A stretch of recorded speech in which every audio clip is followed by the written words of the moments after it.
Yeah. What up? Though?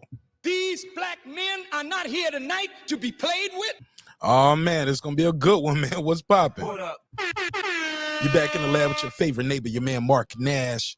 He is I am here. Another great episode of Breaking Beats. You already know what it is. We break down business, entertainment, art, technology, sports, and anything else you and I feel like talking about. It's a hip-hop political sports show with a comedy twist. We like to let the jokes fly. You know why? Life is serious enough. Man, we got a lot of good topics on the docket planned for you this evening, as you can see right here to my left. And yeah, man, it's going to be a good one, man. I'm super excited about this episode. Got a lot of good news on this episode. So yeah, this should be very, very interesting to say the least. And yeah, we're gonna have a good time on this one. Got some good topics all over the place with these, but you're gonna love it though. You're gonna love it. But of course, we gotta get this room populated, because I don't know where everybody yet, but I'll see y'all soon though. Let me get this room populated out and blast this link out. Let everybody know on Twitter, Facebook, IG, all of that. Let them know we are back, baby. We are back in the building. Feels good to be back too, man. And got some good news, man. Some good news. And boxing is moving in the right direction. So I'm super excited about that. Got some news as far as sports. Other things as well. We're going to talk about. So definitely don't want to miss this episode. It should be a fun show. It's your man Martin Nash, Breaking Beats. Let's run that intro. Let's get this show started. I'm super excited about this episode, man. Let's get it. Hey, it's Antonio Tarver, champion. You're watching Martin Nash at Breaking Beats. I usually don't do drops, but I'm going to give you one, bro. I'm going to give you one. I love you, champ. This is my passion. This is what I love to do. But some days, sometimes, I'm just like you, man. I hate this job. Damn, I hate this job. Damn, I hate this job. Damn, I hate my job. Damn, I hate this job. I'm just like you. Damn, I hate this job. Man, I hate this job. Man, I hate my job. From a good dream I wake, sun rays on my face, planning out my day, hoping this ain't the one that I catch your case. I feel so good, I feel so straight. My manager keep calling me saying, hurry up, you late. Hurry up, you lay off. Y'all, man, I hate this job. Man, I hate this job. Been trying to play it cool, but it's hard to play it off. I've been hanging on to this bullshit, cause my car still ain't paid off. I know I'm on my way up. My boy just got laid off, so y'all, man, I hate this job. Man, I hate this job. These hoes here so ratchet. These niggas here so sneaky. Y'all don't even really pay enough for y'all to only pay bi-weekly. I'm trying to double up my cash. Take this job, shove it up your ass. Yo, man, I hate this job. Sometimes I wanna say, walk in and slap my boss. This shit is getting hard. Damn, I hate this job. Gotta make it out of this struggle, bruh. And I don't really mean to take it out on you. You just a customer, but damn, I hate this job. Damn, I hate my job. Damn, I hate this job. Damn, I hate my job. Damn, I hate this job. Damn, I hate this job. Damn, I hate my job. Damn, I hate this job. We're the reason why your stockholders always stay afloat. Yet I'm asking, are they hiring? Like everywhere I go, schedule will say 9, but I think it's fine if I clock in at 9:04. I work 40 hours a week plus overtime just to be bro. So y'all, man, I hate this job. Hate that I applied. So much has transpired since the day that I was high.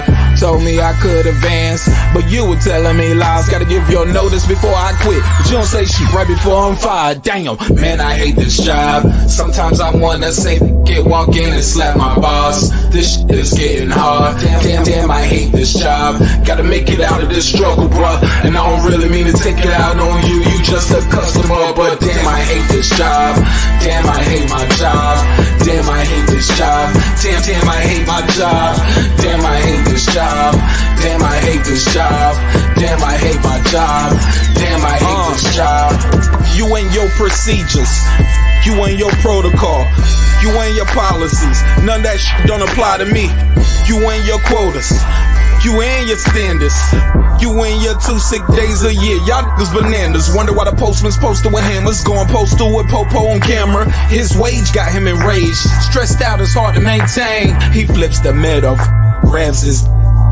He said, if you don't get the picture, I quit, you ain't shoot. Mother, man, I hate this job. Sometimes I wanna say, walk in and slap my boss. This shit is getting hard. Damn, I hate this job. Gotta make it out of this struggle, bruh. And I don't really mean to take it out on you. You just a customer, but damn, I hate this job. Damn, I hate my job. Damn, I hate this job. Damn, I hate my job. Damn, I hate this job. Damn, I hate this job. Damn, I hate my job. Damn, I hate this job. Look, man, I hate this job. I put my pants on one leg at a time, just like you. I'm out here trying to take care of my family. Damn, I hate this job. It's not always glamorous, for real. But I do what I gotta do for me and mine, you know? Damn, I hate this job. Damn, I hate my job. Damn, I hate this job. Damn, I hate my job. Damn, I hate this job. Damn, I hate this job. Damn, I hate my job. Damn, I hate this job. Damn, I hate this job. Damn, I hate this job. Damn, I hate my job. Damn, I hate this job. I'm just like you, nigga. Damn, I hate this job. Man, I hate this job. Man, I hate my job.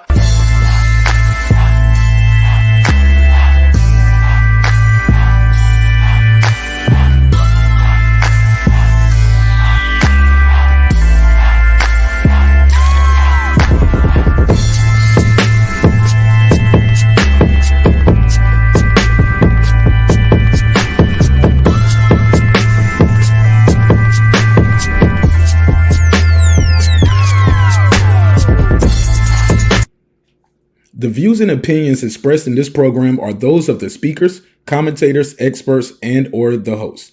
They do not explicitly nor necessarily reflect nor represent the channel's policy or the views held by the channel or broadcaster. The broadcaster or its channel cannot be held accountable for all or any views expressed during the program. Basically, if I didn't say it, don't come for me. You come for the person who said it. And please don't sue me for somebody else's words. With that said, let's start the show, motherfucker.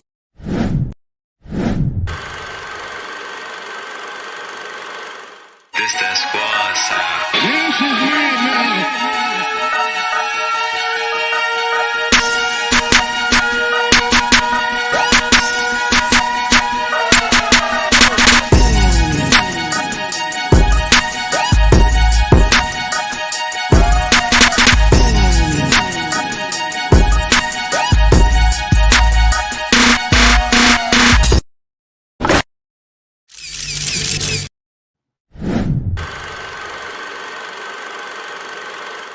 This that squad sound.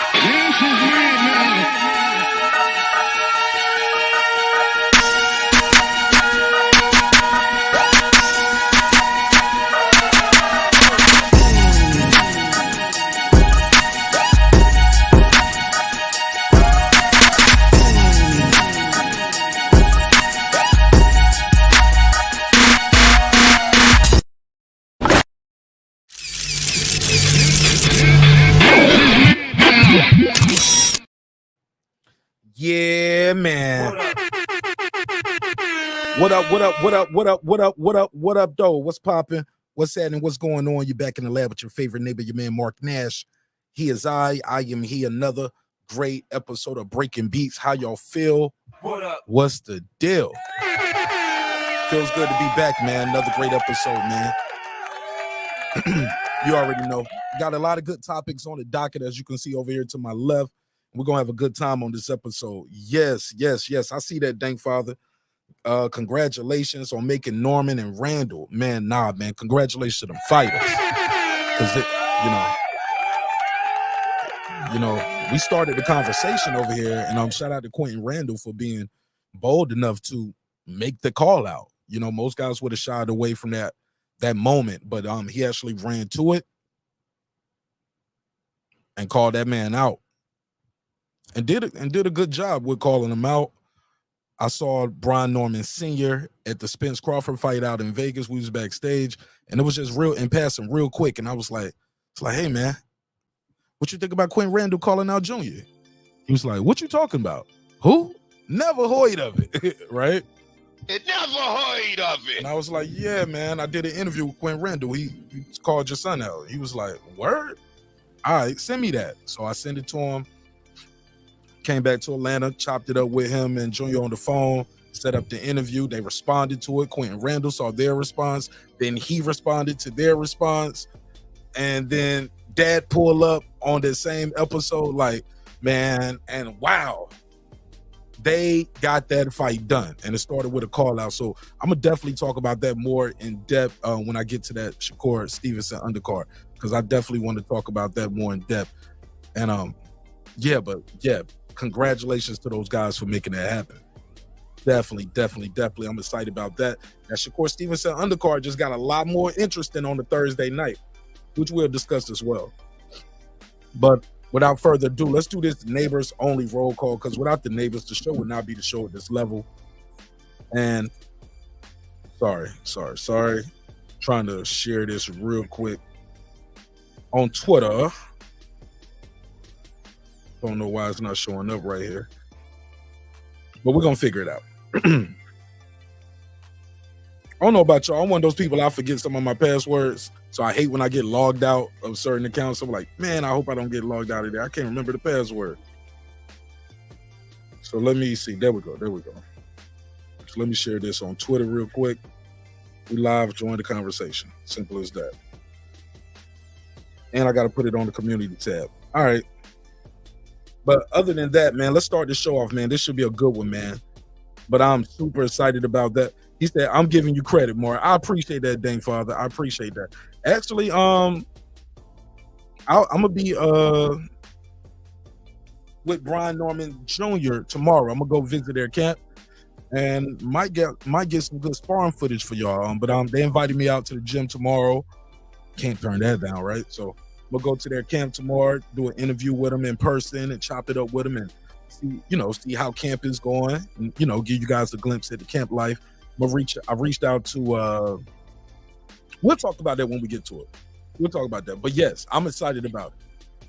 And I'm excited about bringing you guys that content, live from the gym while the guys are actually training for this fight. And again, this is going to be Thursday, November the 16th, live from T-Mobile Arena, battle of unbeaten welterweights. It's a top-ranked event on ESPN Plus, and it is on the Shakur Stevenson undercard. So it's going to be a lot of eyeballs on this fight.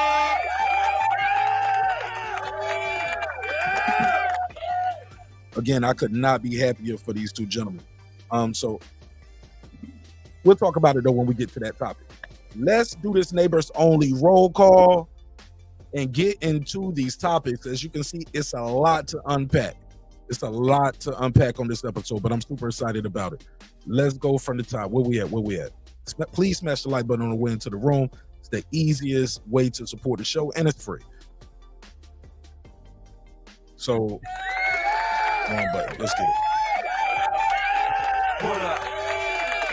Turn my mic up a little bit. Turn these sound effects on my mic up a little bit. I was listening to the playback. You couldn't even hear some of my sound effects the other day. It was like low and sounded muffled. So let's get active. There we go. Turn that mic up, baby. All right, let's get it. Let's take it from the top with this neighbors only roll call. What up? Shout out to my boy T.Y. Stay Fly. That's Todd DeSantis. What up? Big Hove, I thought I told you. What up? In Conquest, they do it the best. What up? My boy I Am Cam Edwards is boxing to you. What up? Deuce. What up? Is that Stephen Brimley? Unbiased fan Brim Reaper. What up, though? What up, gangsta? Michael James 616. He back in the mix. What up? Stone Tangerine. He stay mean. What up? Megazar got an album out called Diamonds Amongst Men, streaming on all platforms. Go support that in a major way. What up? Ace Retro, let's go. What up? Ill Status Boxing, what's popping? What up? Patricia Shelton. What up? That guy clips 330 early. What up? Stephen Bateman all the way in Australia. Mama, we made it to Australia. What up, gangsta? Shout out to Sydney and Melbourne, and shout out to Australia as a whole. What up? I know boxing. What's popping? What up? Ricardo Johnson. What My up? boy AJ, he don't play. What up? Electro Jed, stay getting this bread. What up? Miguel Ramos What up? on the mic with Terence Bailey Sr. What up? The XO Factory. What up? Dub right side. What up? Mr. Golden Stay Holding, aka the back end king. What up, gangsta? Raheem the Dream Soto. What up, gangsta? My boy LD, aka Like That, What up? and he's just like that. What up, gangsta? Shout out the girl behind the mic. What It's up? my sister Memory. What up? John Nori came to tell his story. What up? Major Key Boxing, what's popping? What up? Cooking with the champ, aka Champion Heart. What up, gangsta? Check out his latest recipe up there. He got them salmon croquettes popping, man. Joint's looking fire too. What up? Yeah, had me sniffing the phone. I was like, man, I could smell him through the screen. What up, gangsta? Shout out to my boy On the Floor with Shelton Moore, What up? SLG, What up? Sam F, What up? Kendall, What up? D-Lo 404 Boxing, what's popping? What up? Karma Serene with the Serene Saturdays. What up? My sister Nikki, aka Nick Rich in this bitch. What up, gangsta? Shout out to Aaron Parker, the Big Talker. What up? Taylor Bell with TabTech, UnlockSim.com. Unlock your next device today. What up, gangsta? Transcendent Sports Channel, my Filipino brother from another, all the way in Canada. What up? Shout out to Canada. What up? Fistiana Fights. What up? She just might. What up? Jacob Sims, that's him. What up? Haplo, let's go. What up? DJ MFB. What up? Miss Queen Sun Kissed, and yes, she was kissed by the sun. What up, gangsta? Beyond the Ring with Nonito and Rachel Donaire. That's 9-time champion Nonito Donaire on his way to the Hall of Fame. And we're going to walk with him and Rachel every step of the way. Appreciate y'all for the unwavering support. What up, gangsta? True Media Today, USA Boxing. This is my guy, Coach Malachi Williams. What up, gangsta? Best damn daytime boxing show on the whole YouTube, man. 3 o'clock every day. Check them out. What up, gangsta? Puro. What up? Food Revolution, AK Foodie with the Beauty. What up? Badass Blonde. What up? My boy KP from KC5. What up? Matt Wade, that's Matt Wade with 2 T's. Matt Wade got a dope single out called Papa Daddy, streaming on all platforms. Check him out. What up, gangsta? Beyond Above Media, What up? my brother Pittsburgh T, aka Mark. What up? That's not true. What up? What's popping, bro? What up? SF City Slicker, What up? Rider of the Storm, What up? Here to There, What up? Media Well, What up? Cliff Bailey, What up? Con Shawnery, What up? Lisa Bell, she never fails, What up, gangsta? HLD, What up? Cooking with Sir Senior, What up? D Bevel the Champ, What up? and of course the big fish himself, my good brother Derek Lincoln. What up, gangsta?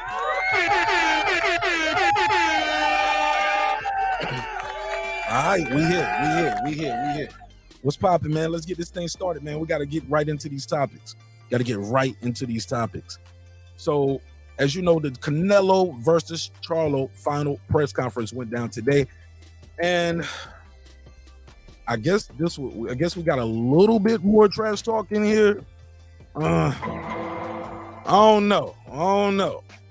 It was a little bit more back and forth, just a little bit, not a lot. And I think Canelo said it today too. I'm gonna play that clip too. Oh, matter of fact, that's not the first topic. Oops, sorry, my bad. It's not the first topic. Let me take it back a little bit.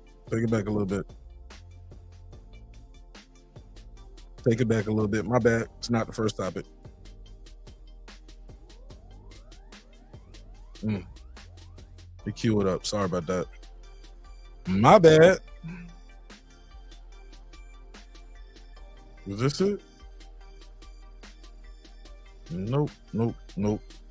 Okay, I got it right here. Sorry about that. Okay, so we got to talk about this Spence versus Crawford. I got a clip right here. Michael Jai White. Y'all know Michael Jai White, right? The actor. Michael Jai White. He played in Spawn. What else was Michael Jai White in? Let me see. You'll know when you see him. He was in a Tyler Perry movie. Why Did I Get Married? You know, he's been around this acting thing for quite some time. Michael Jai White got a theory. Let's play it. Let me cue it up. Michael Jai White said Terence Crawford lost the fight. I mean, I'm sorry. Never heard of that. You never heard of it. He said Terence Crawford won the fight because, what's the quote on the screen? Let me read it. Spence isn't the boxer he used to be. No shit. Excuse my French, but I'm in France. Let's play it. This is courtesy of Vlad TV. You can go to his site and hear the whole interview. This is the only part that he talked about Spence and Crawford, though. So that part is applicable to us, what we do over here. Just boxing talk. So let's go. Crawford versus Spence Jr. They're saying there's supposed to be a rematch. Well, I mean, Listen, I had some inside information, and Okay. Inside information. Put a case on it. You got everybody got this inside information after the fight.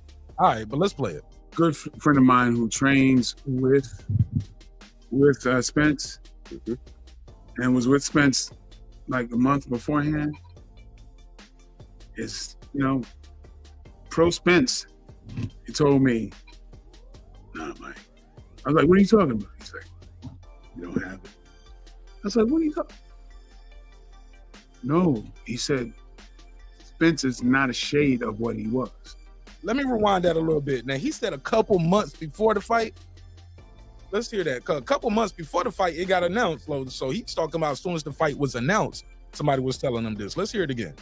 Spence, and was with Spence like a month beforehand. Okay, a month. Okay. Is, pro Spence. He told me, "Nah, Mike." I was like, "What are you talking about?" He's like, "You don't have it." I was like, "What are you talking about?" No, he said, Spence is not a shade of what he was. Huh. And this is before the fight. This is a while. He's like, "I wish Spence would not take this fight. He's not ready." Really? Been in the ring with all that. And I was like, "Really?" What? No, bro. Take that back. Let me hear that. I was like, "What are you talking?" No, he said, Spence is not a shade of what he was. Okay. Huh. And this is before the fight. And you didn't say nothing. This is a while. He's like, "I wish Spence would not take this fight. He's not ready." Really? Been in the ring with all that. And I was like, What "Really?" you mean not ready? He was out the ring for I over saw a year. Spence, Crawford. I'm like, "Oh, shoot. He don't look like Spence." And then after that fight, I realized he really is not there. His legs wasn't there. There was so much that was. I'm a big fan of Spence, and I followed. Obviously. And he's had those accidents. He's had, and so in sparring and the things that my friend saw, that he told me like a month before. He said he shouldn't fight. And then you start putting it together, and you go, think about this logically. Has Bud Crawford looked that dominant? Yo, Michael John White been listening to the YouTube daddies. Never heard of it. Yes, Bud has looked dominant before. He looked dominant like that in Kell Brook fight. You stopped him early, bro. It didn't go past 4 rounds. Yes, he looked dominant. Also, he prepared more for this fight than probably all them other fights. Spence got stopped like everybody else got stopped. He just made a better account for himself. Actually, some people say other people made better account of themselves. But what the hell is Michael Jai White talking about? Huh? What the hell is going on? Shout out to all the neighbors that's pulling up. I'm going to drop the link out there early on this one, too. We're going to have some fun.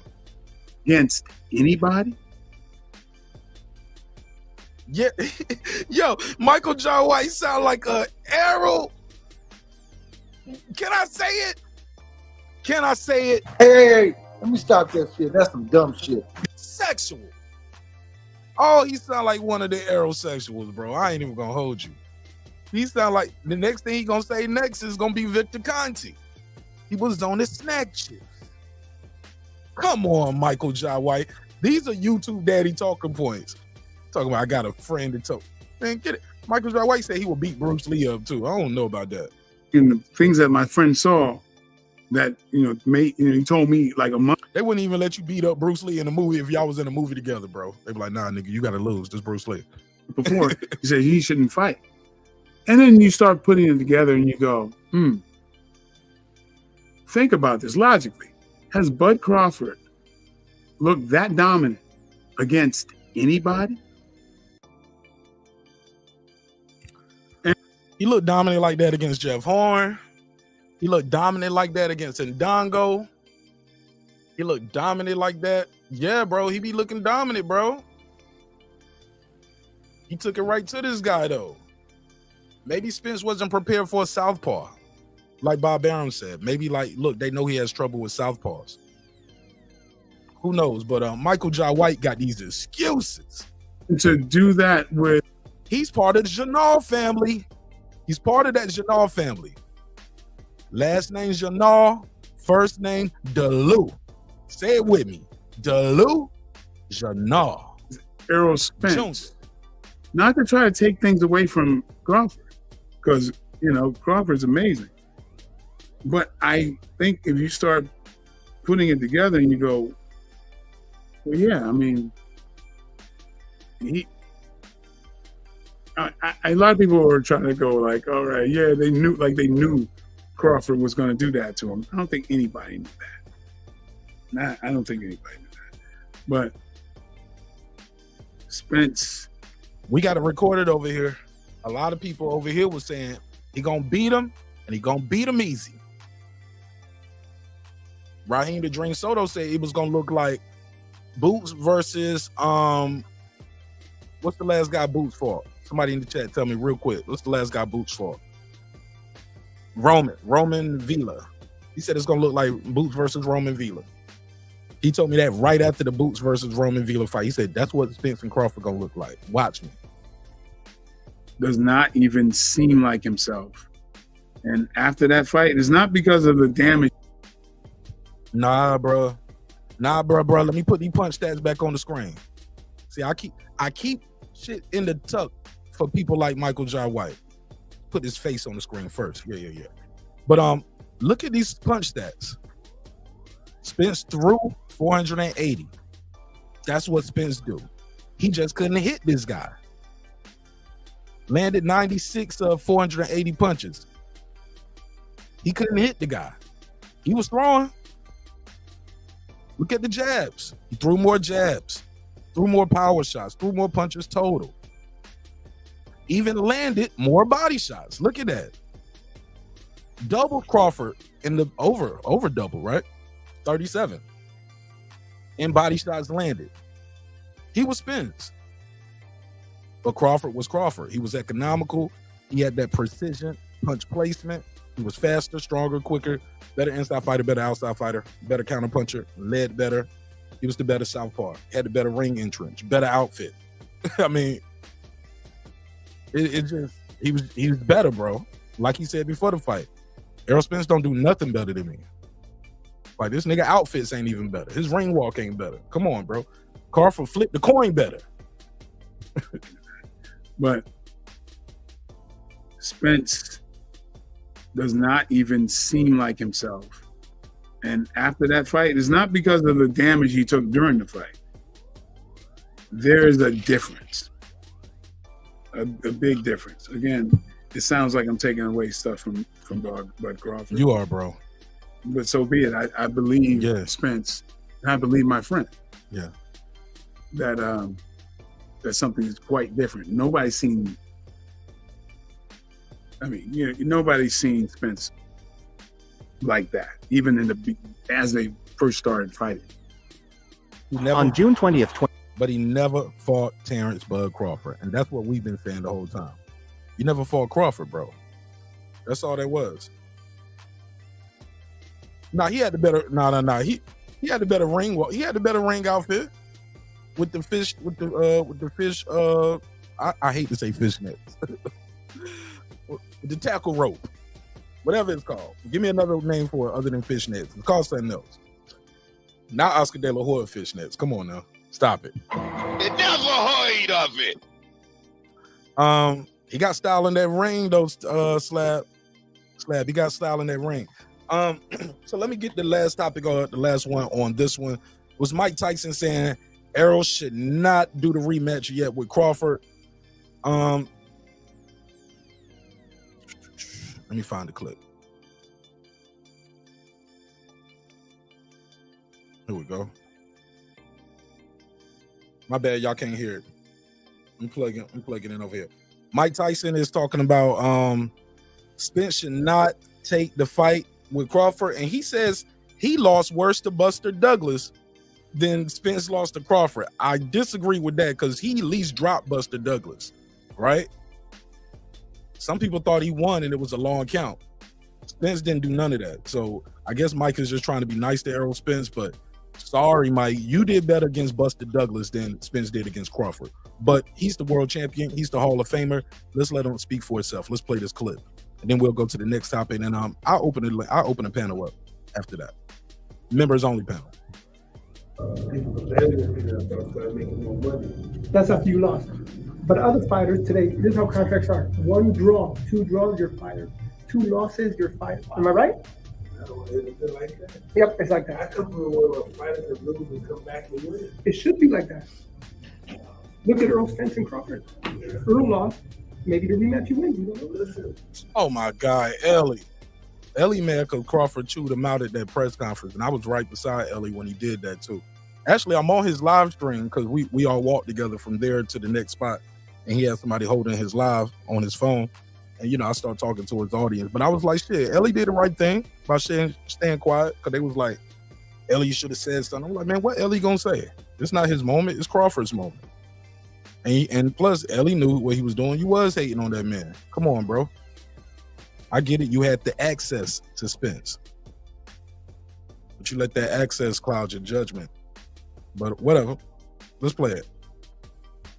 Maybe the rematch you win. You don't know. Listen, I don't know why. Listen, Earl didn't get it. I mean, Spence, right?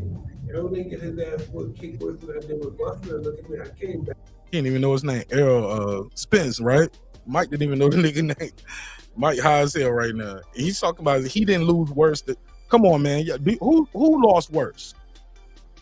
Y'all know what I'm talking about, right? All right. I don't know what I know he's not talking about while I'm retired and I'm fighting back. You know, you have to fight Terence, fight someone else, fight Show, fight somebody else. Get a couple of fights, he'll come back to you like that. It'll be even bigger. Yeah. Did y'all hear him? He said, fight Charlo, fight somebody else. Get a couple fights, then come back and fight Terence. Every Charlo want to fight because we got the same trade. That's bullshit. That's bullshit. You want to be my friend? You my friend? You love me? You fight me? Help me feed my family. What do y'all think of that? He's saying they should. Mike Tyson says Spence and Charlo should fight, and them having the same trainer is bullshit. Well, who would train the other one? You always say that because a lot of guys tell me we're friends, we don't fight. No, you my friend. You fight me? Help me feed my family. Tell the nigga you're gonna make me make more money if I fight you. That's all bullshit. Oh, he's my friend. I wouldn't fight. That's disrespect. That's not respect, that's disrespect. Fight me, let me help my family, please. And today's payday, some of them are. Oh, my bad. Thing is about fighting. Fighting's not putting them, fighting feeding baby. Managers and promoters, not everybody. All right, well, that's pretty much it. I ain't got to hear no more of that. But basically, that's the nutshell. Tyson is saying Errol Spence should not fight Crawford next. He needs to get a few more fights. Do you guys agree? Do you disagree? Phone lines are open 404-692-1766, 404-692-1766. Let's jump right into this next topic. Canelo versus Charlo. Final press conference went down today. And it was a little more interesting. Got some of the highlights here. Canelo said he was like, yo, he was doing all that talking shit before the fight, you know? It was one funny moment in this. Let me see if I can find it on Twitter real quick, where Charlo said, hey, I'm a lion. I'm a fucking lion. And then when it was Canelo's turn to speak, he said, how do you say it? I'm not a lion. He said, I don't know a lot about animals. What's the animal I need to beat the lion? But that's whatever that animal is, that's who I am. It was something like that. Let me see if I can find it. But still not a lot of trash talking. And I believe Canelo is disappointed. I'm gonna play the clip when he says he was always talking all this shit and then he's trying to be nice, like we friends or something. I said, oh, let's go, Canelo. Canelo talking that shit. Here we go. This the I'm the Lion. And why Jermell Charlo is going to win that fight? Because I'm ready for whatever. I'm a motherfucking lion. I'm a lion. And I don't know what animal I need to say to this. Whatever. I'm that animal. And why? He said, I don't know what animal I say to beat the lion, but whatever that is, I'm that animal. You gotta love it, man. Canelo's definitely coming into his own, speaking English more. And I think he's making more of an attraction to the fans. I think a lot of people are attracted to him because of that. Now they can understand what he's saying. But let's play this clip of Canelo after the interview, after the press conference, what he had to say. And he's not liking this nice Charlo, from what I gather. He said he was talking shit before. Let's play it. I know you're tired of hearing people say that you're declining. This was even said here today. When you hear broadcasters say that, what are you thinking? I think they are stupid because, you know, I had my injuries and that thing slowed me down a little bit because I don't be able to train 100%. But I just wait for Saturday night. I know that you say Charlo has said things and called you out. Is there something in particular that annoyed you? Yeah, that motivated me. That kind of things motivate myself because, you know, I have the opportunity to show why I'm one of the best and why I'm here, because he never believed in my skills, and now I have the opportunity to show him. You say you want to make history and defend these titles for the second or the third time, unlike anyone else. Will you continue to defend at 68 after this fight? I don't know after this fight. I'm just focused 100% in this fight, and then we'll see what happens next. So what goes, is he showing too much respect? Are you almost sensing fear or a lack? Woo! No, he didn't say fear. It never heard of it. Uh-oh. I'm glad he brought that up, but let's go. Of his normal confidence? I don't know what happened with him because, you know, he always talk shit about me and he always calling me out and say things about me, and right now he's like trying to be nice. See what I'm saying? See what I'm saying? You see what I'm saying, Canelo? It never heard of it. Canelo keeping it a buck. He ain't feeling that neither. He's not feeling that. Oh, let's play it again. Let's go, Canelo. You know. Matter of fact, and instead of, I'm gonna do an open panel tonight. Fuck it. I'm gonna do an open panel tonight. Oh, he always talk shit about me and he always calling me out and say things about me, and right now he's like trying to be nice. So what do you look like 100% now? What was limiting you with the hand injury you feel in the last fights? Trying to be nice. My man said, why you trying to be nice, bro? I feel Canelo on that. I think a lot of the fans are feeling Canelo on that. Like, bro, you was talking cash shit about Canelo. Now, it's almost like you're enamored almost by his presence. You look up to him. He's one of your favorite fighters. It never heard of it. Sound like a concession speech already, bro. I ain't feeling that. I don't like the energy. M Stacks, what up, baby? What's popping with you? He said now all of a sudden he doesn't know after he said now all of a sudden he doesn't know after this fight. What you mean? I lost you. Let me go rewind a little bit. What did he say? Say things about me, and right now he's like trying to be nice.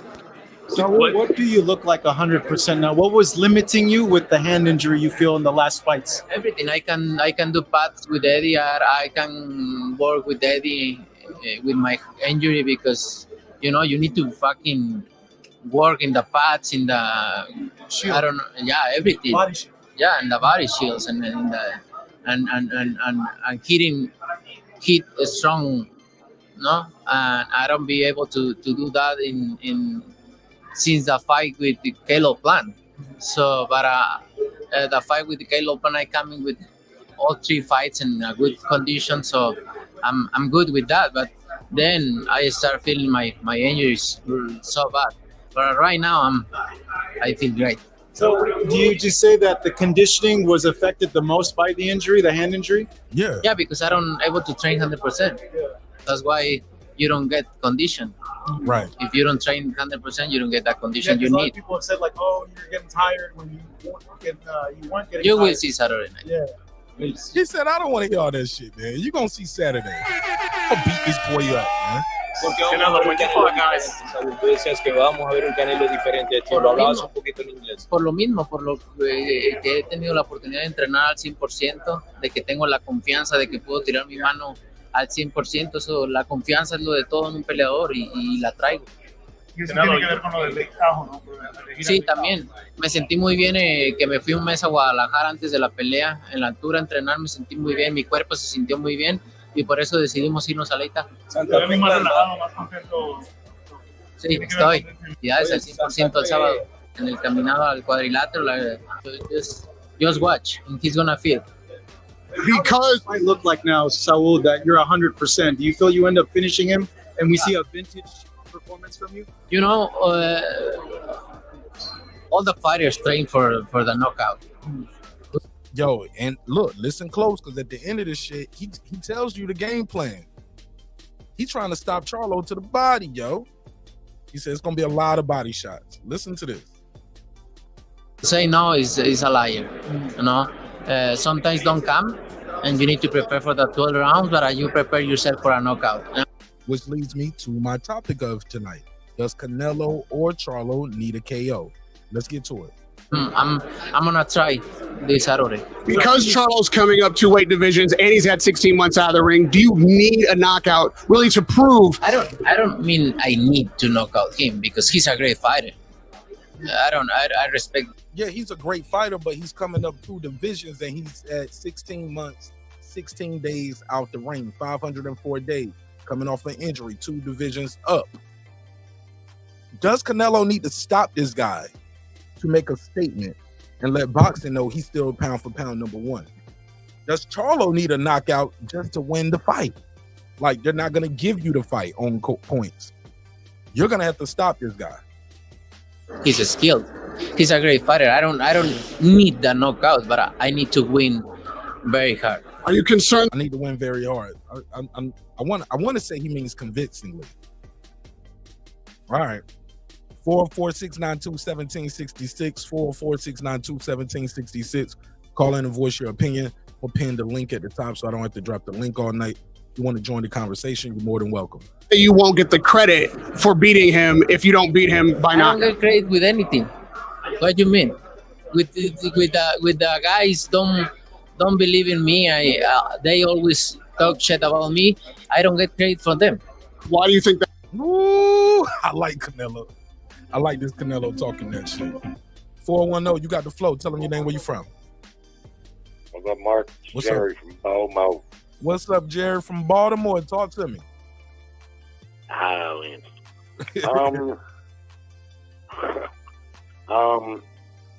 No, I don't think either one needs a knockout. If anyone needs a knockout, but probably Charlo, with all things considered, because it may be difficult for him to win a close decision against Canelo for reasons we already know.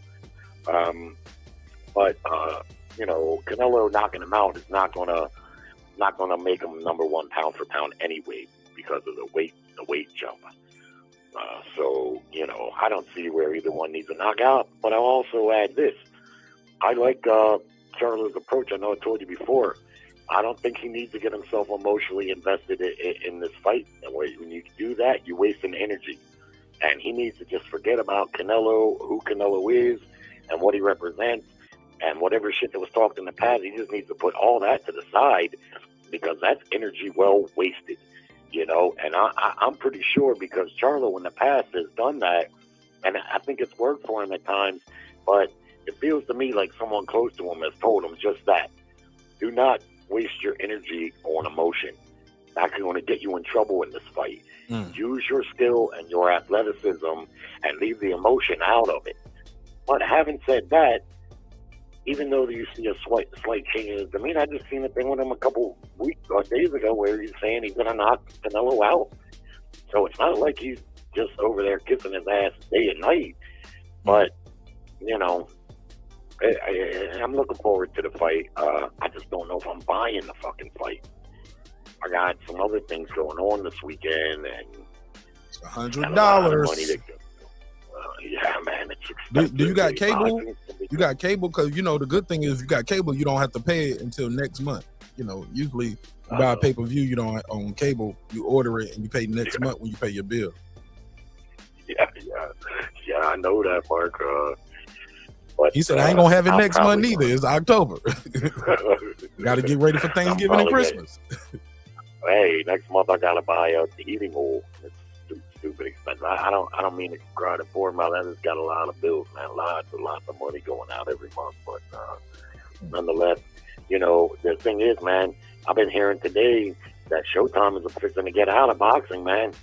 And the writing is on the wall, man. Boxing is just in a bad place. If Showtime gets out of boxing, man, I don't know, man. It's going to be, the sport's getting too expensive for me. Where did you hear that news from? Eddie Hearn was talking about it. He don't work for Showtime, though. No, I know he doesn't work for Showtime, but he's in the business of boxing promotion, so he probably knows a thing or two. There was another show I won't mention. I was listening, and they've been saying for the last 2 or 3 nights that Showtime is getting out of box, but they're not going to have any budget for this year upcoming. That they had $50 million last year, which was a reduction, and this year they don't have anything budgeted for boxing. And other reasons, but yeah. To be fair, people said that last year. They said this Showtime was going out of business last year, and then they turned around top of this year and been giving us big fights. Well, that was my argument to that. Yeah, that was my same argument because people been burying Showtime and the PBC, and I'm telling them, look, saying that, but they're putting on fights, Yeah, but they put it on shit pay-per-views. Like, yeah, that's the nature of the sport right now. Eddie Hearn said, what was all the shit pay-per-view? You got Spence and Crawford, you got Tank and Ryan, you getting Canelo versus Charlo. These are blockbuster events. Now, 2 out of the 3,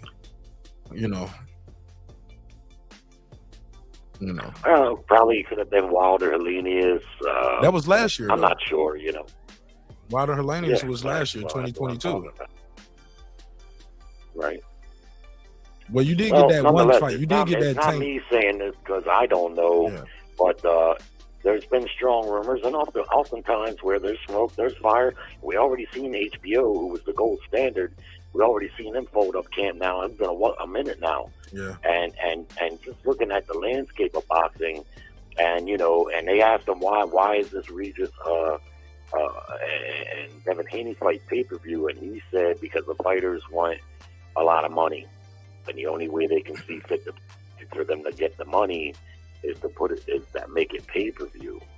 But then my argument is but what if it doesn't sell? How the fuck are they going to get the money if it doesn't sell? Because I don't expect that fight's going to sell a whole lot. I don't know. Which fight? Which fight again? But Haney and Prograis. Oh yeah. No. And then lastly, the punch stats that you showed for that Spence Crawford fight, damn, man. I mean, I didn't see Spence land those 90-some punches. I didn't see it. Those punch stats look whack to me.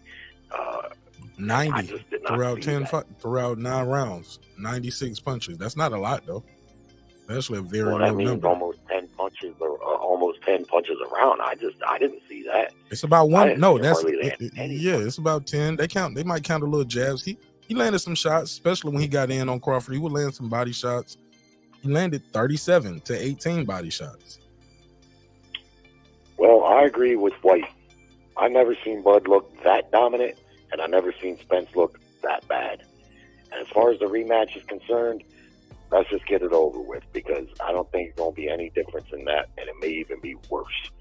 So, for me, Bud, he's obligated to do it, so again, you got to do it. Go ahead and get that out of the way, and then if you got 2-3 fights left, like he says, let's make those meaningful fights. You know what I mean? If it's not Canelo, there's still other work that can be done. I mean, you're still going to fight. You got to fight somebody. I don't think anybody really wants to see Bud Crawford at this point take a step backwards and fight another Avanesian type fighter. Not to shit on Avanesian, he was okay. He was a pretty tough guy, but let's face it. We want to see Bud at his best against whatever the best may be there. It's unfortunate for him because it's just not a lot around there. You got Keith Thurman that, huh?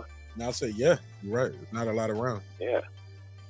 Yeah, there's not a lot around there for him, man. But, I guess we'll have to see. I like anyway, Boots. Boots, but Boots ain't going to give him that payday that he's looking for. No, but outside of Canelo, who is going to give him a payday? Charlo. Really think about it. Maybe Tim Tszyu. Really, Tim Tszyu probably get big money going to Australia fighting Tim Tszyu. Well, that's what I said. I said the same thing. Is the only money I see outside of Canelo is if he would be willing to go to Australia and fight Tim Tszyu. But one, Tszyu's got a pretty challenging fight in front of him. I think he wins that fight. But you never know if Tszyu's going to want to fight him because he just gets that belt. You know what I mean? Maybe Bud could make him fight him by petitioning the WBO. Maybe he could make him do it. But I don't think Tszyu lacks confidence or anything. But he's a young fighter making his way. He's a big draw over there in Australia, and taking a one-sided ass whipping, if that's what should happen, that's going to set him back, and fuck up the money too, I think, to a degree. But, maybe they can have a rematch clause. Maybe he'll have a rematch clause. So he can at least get 2 checks out of it, Well, I tell you this, if he fought Tszyu here or there, that would be a much, much better fight than the Spence fight. I would even further say that had Bud Crawford fought Benavidez again, the same night he fought Spence, that would have been a much better fight. I know you don't want to hear it, and people don't want to hear it, but Spence ain't right, bro. He was not right for that fight. It's not because he lost, but to lose in that dominant fashion, getting knocked down with a jab, doctor looking at him by the 4th round, busting up, he wasn't durable. Yeah, he might have been in there. I mean, it was him in there, and he might have been in there fighting like he typically does, but his whole game looked off to me. Maybe that other guy was just so much sharper, though, and so much faster. Bud said that was the first time I ever did a pre-camp. I did a pre-camp just for this fight. I trained my ass off for this shit. I've been eating, sleeping, drinking, boxing, thinking about Errol Spence for the last 5 years. Errol been living his best life. Well, yeah, I mean, maybe one guy walked in there saying, "I'm going in. We're gonna make history." One guy said, "We gonna make bank, and we gonna make bank." Yeah, I mean, it's just one man's opinion, bro. Yeah. I'm just saying. I could be wrong. I've been wrong plenty. But it's very possible one guy just trained his ass off, who was already good. It was already the superior fighter. Let's keep it a buck. He was already the superior skill guy. Even Errol Spence said that. That's not me saying. Errol Spence said, yeah, he's more talented than me, but I got better fundamentals. Maybe you thought you had better fundamentals. You underestimated this guy. He's not just talented. He has great fundamentals as well. Errol Spence kept telling y'all before the fight. I mean, yeah, he might have more skills or have more talent, but I'm not just, I work hard, and I got better fundamentals. I got a better coach. We have better game plans. I'm gonna break him. Like, could have been. I think the nigga believed his own hype, bro. Right, and then again, and all that could be right. You ain't fought nobody. Also, all right, okay, I ain't fought nobody. No, it also could be right that it's hard to believe that Bud Crawford didn't train hard for Jeff Horn, his first title at welterweight. I'm sure he trained hard for that fight too. And even though he beat Horn and he beat him conclusively, Horn put up a better fight. He was more durable and he put up a better fight. And I can't, I can't believe that Bud Crawford trained right for that. He had Horn stumbling into the ropes in round 1-2. Spun him around, caught him with like a 1-2, and Horn was stumbling in between the ropes. Round 1. Remember that? He still did better than Spence.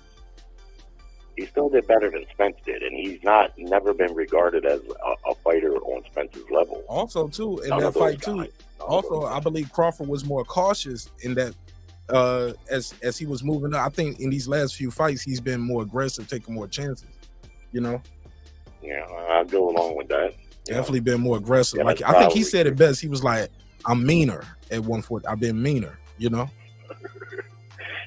That little fucker. That's what I love about him, man. He's a throwback. He's got a mean streak in him. He's a nice guy. You can tell that he's a nice guy.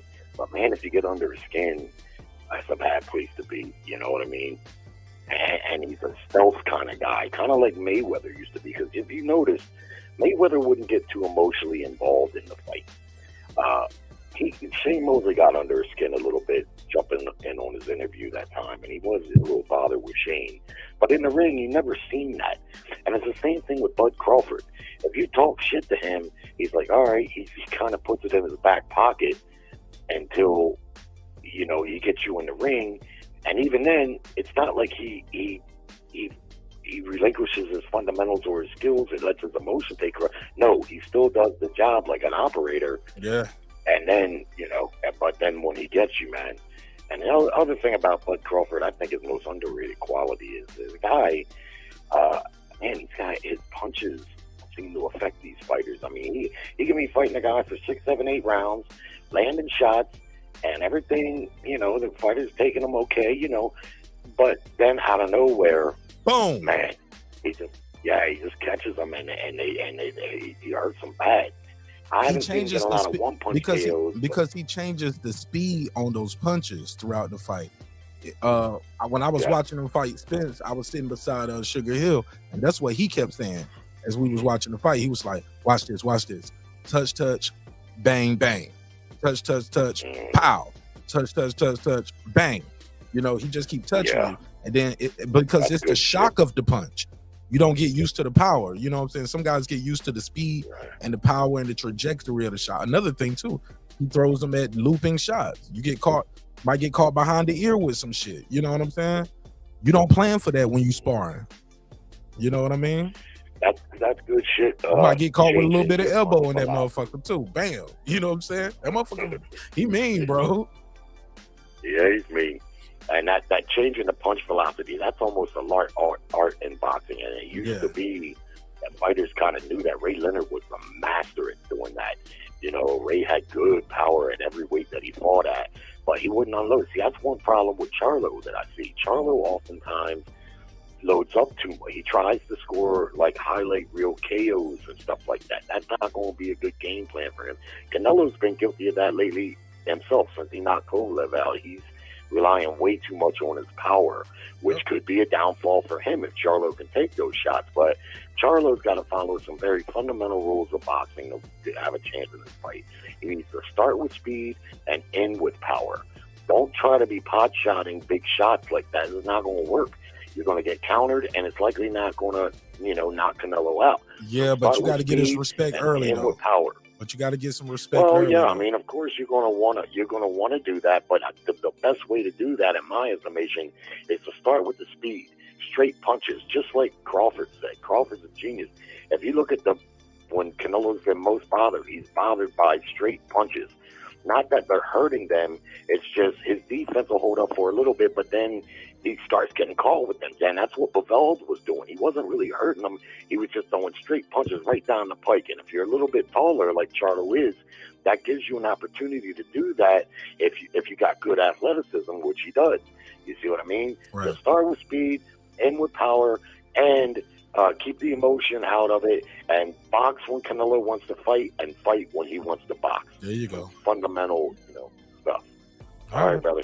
All right, I'll talk to you. Good show, buddy. Appreciate you, man. Right. Shout out to Jerry. What do you mean by that? Shout out to my guy Jerry, the Terror Tasker. Thanks for calling in. Sheldon Moore joins the panel. What's up, Sheldon Moore? How you doing, sir? Mark Nash, my man, 100 grand. What's going on? What's popping with you, man? I was listening to Jerry. You got a good breakdown. I mean, all those things can happen. My whole thought on the Charlo Canelo fight is Charlo got to make it through that first 6-7 rounds. If he can make it through that first 6-7 rounds unscathed, he got action. It's this last part I want to play at the end of this Canelo interview. I want you to hear this before I go play it. Possible in boxing. Is that something you'd actually be interested in? It's crazy when you asking about that, because you say, Jermell Charlo is coming out the other way. You're talking about Crawford. classes, and that's it. And he's welterweight, so don't make sense. But if the fight made sense, I know A lot of people have him at number one pound for pound. You think that? How do you end the fight? You think Here we go. Here we go. How do you end the fight? Listen to this. a lot of body shots. A lot of body shots. Thank you. He said, "How do you end the fight?" He said, "A lot." They said a headshot, a hug to the body. He said a lot of body shots. He said he's gonna stop this man to the body. What's up, Max? What's good, big dog? Well, that's the way you slow a guy down who can move. Canelo wants guys to stand in front of him and fight. So slow a guy down, you hit him to the body. I think Charlo gets stopped in 10. You don't believe that, Max. You haven't seen that dude wobbled yet. How you gonna stop him? How's Charlo gonna stop him? He's never fought anyone even relatively close to the level or power of Canelo. Not his fault, though. Not his fault. He was in a weak division. I'm agreeing with you. I mean, I don't see Charlo stopping him. That dude ain't been wobbled since like 2010. I don't know. I think, yeah. I'm more attracted by the undercard than the main event, honestly.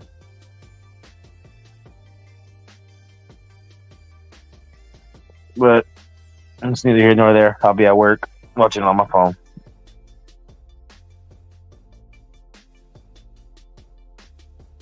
What's up, OG? Where you been at, though? Busy, man. Life shit, you know. Dealing with this accident and therapy and all this bullshit I got going on in my house. Whoa. What happened? What accident? You got an accident? Yeah, I had a car accident, man. Oh, Total shit. shit out. Oh, fuck. You good? Yeah. You got some injuries? What's good? Yeah, chip bones in my ankle, chip bones in my shoulder. You know, I'm good. I'm getting better. Oh, shit. Well, I'm glad you're alive, bro. I'm glad that's the least of it. Damn. Still ain't took you out yet, Shelton. Yeah, it's gonna take a lot, I guess. I don't know. It takes a lot. You still moving to Vegas, or you still out here in LA? I'm still in LA for now. I was gonna go to Vegas this weekend for the fight, but it wasn't feasible. You know what I mean? The money I would spend doing that's gonna be like a $1,500 trip. I could use that for something else, so I decided to use it for something else. Hey, you know, Dev coming home, dog. Dev coming home. Pull up to the Bay. Yeah, I heard he's fighting at the Chase Center, correct? Yes, sir. That's gonna be massive, bro. That's gonna be massive. We're gonna see if the Bay Area love is gonna turn out for Dev. All right, well, slide on up. You know the crew gonna be up there, man. I just might. That's what, December 9th? Or November 9th? December 9th. Yep. Oh, I might. Oh, I don't know. I think I'm going to Atlanta for the SEC championship game December 2nd. Ah, shit. Yeah. It's gonna be a tough back-to-back run that one. But should be interesting. Hey, man, I'm not gonna lie. I kind of like English Canelo, bro. I like the shit he be talking in these interviews, man. He become a little more likable to me. Yeah, he's entertaining, right? It really is. Yeah. Bear with me real quick. I had some technical difficulties over here. I'm trying to square it away. Oh, no problem. No problem. Yes, sir. So, Max, give me your take on this Kung Fu guy talking shit about the fight. Talking about Michael J. White? Yeah, ain't he a mixed martial artist or some shit? Or a martial artist? A Kung Fu guy? He's a movie guy. I know that. Yeah, martial artist. I mean, I didn't listen to his whole take. Once I saw the headline, I was kind of like, here we go again. You know what I mean? I think it's just hard for people to accept the fact that Spence got his fucking ass whooped. But they can fight 100 times. It's going to happen 100 more times, bro. Like, you don't got nothing for Crawford, bro. Nobody does. I just keep going back to what I've been saying for years, that what I always say, this guy is not what you think he is. He's not what you think he is, I'm telling you. You look at the guys he fought and the fights he's had, he's not what they thought he was. Yeah, but you know, a lot of people lost their families and their houses and their cars and their pink slips over that fight. So, you know, some people just don't want to accept that that's what happened. That's why you gotta look at it analytically, man. Look at it just from boxing, period. Look at it from the science of the sport, and look at the guys he's fought and the style he fights against this guy. It's not competitive. It's not gonna work out well for you. This guy got too many tools. I mean, Spencer's style is almost tailor-made for Bud to whip his ass every time. Just that come forward pressure. I'm gonna overpower you and throw more punches than you. Shit, that shit not gonna work against a guy like that. That shit might work against someone that can't fight off the back foot, or you know. But here's my thing, Max. Michael Jai White said somebody told him this a month before the fight. He ain't said shit. Like, come on, bro. Get off the gas. You can't have it like that, bro. Where you like, oh, I had all this insight. You ain't tell nobody. You didn't tell Vlad. Like, come on, bro. Well, here's the thing, right? If Spence was injured and fucked up and not the same a month before the fight, you're telling me that he just took it because he needed the money. That's what you're telling me. Right. I don't know. I don't get into that shit, bro. I don't. Maybe he did. He was only fighting like once a year, but even then, it's just like it would have been. What? This is why I was like, why? If they would have just fought a long time ago, then what would have been the excuse? It wouldn't have been the car accidents. It wouldn't have been an activity. It was just he would have got his ass whipped the same in 2018. It would have been worse because back then he was still drinking. Now allegedly he doesn't drink no more, so it's actually better for him now, right? And that's the problem. That's the biggest issue I have, is the fact that no matter when they fought, his style wasn't going to change. He never changes. He does the same thing. It's not hard to figure out. And that's what Crawford and them said. That's tailor-made for a dude like Crawford. You just need to stay away from Bud, bro. Go find some other people you can knock off. There's a lot of other fighters. Hold on. So that's what Mike Tyson said. You agree with Mike Tyson? Stay away from Bud? Yeah. Say, well, not right, at least right now. He said go fight some other people and stuff like that. Yeah, there's a lot of other fights you can make, and if you do well in those fights, maybe it'll give the public the feeling like you might be a little bit better. But I don't see it. I mean, the immediate rematch don't make sense. There's a couple. Okay, but I say it again. 147, 154 are dead. There are no big pay-per-view, big fights in those divisions. I mean, maybe you get away with a Thurman pay-per-view, possibly because of the history. You can build it up and promote it. But other than that, who else you got? No one else on 147 got a recognizable name, and no one at 154 does either, other than maybe Danny. But Danny's been past his prime. So Tim Tszú's a good fighter, but he's not a big name. Danny ain't even at 154 no more. He has 60. Oh shit! When did that happen? God damn. It happened right after he fought the guy Crawford beat. What's his name? Benavidez. Oh, he moved up. Damn. Well, then there goes that. There really ain't no you gonna stay at 47. You bet don't stand at 47. Fight Ennis. Fight those guys. You know. That's not worth the pay-per-view though. How you gonna charge casuals for that? I mean, shit. You supposed to be the cash cow, no matter who you fight, right? Who said he was a cash cow? That might be a Black Prime fight. No, Mark, you gonna sit here and say they didn't say Spence was a cash cow? He's right next to Canelo. You gonna sit here and tell me they didn't say that? Oh, okay. Oh, yeah.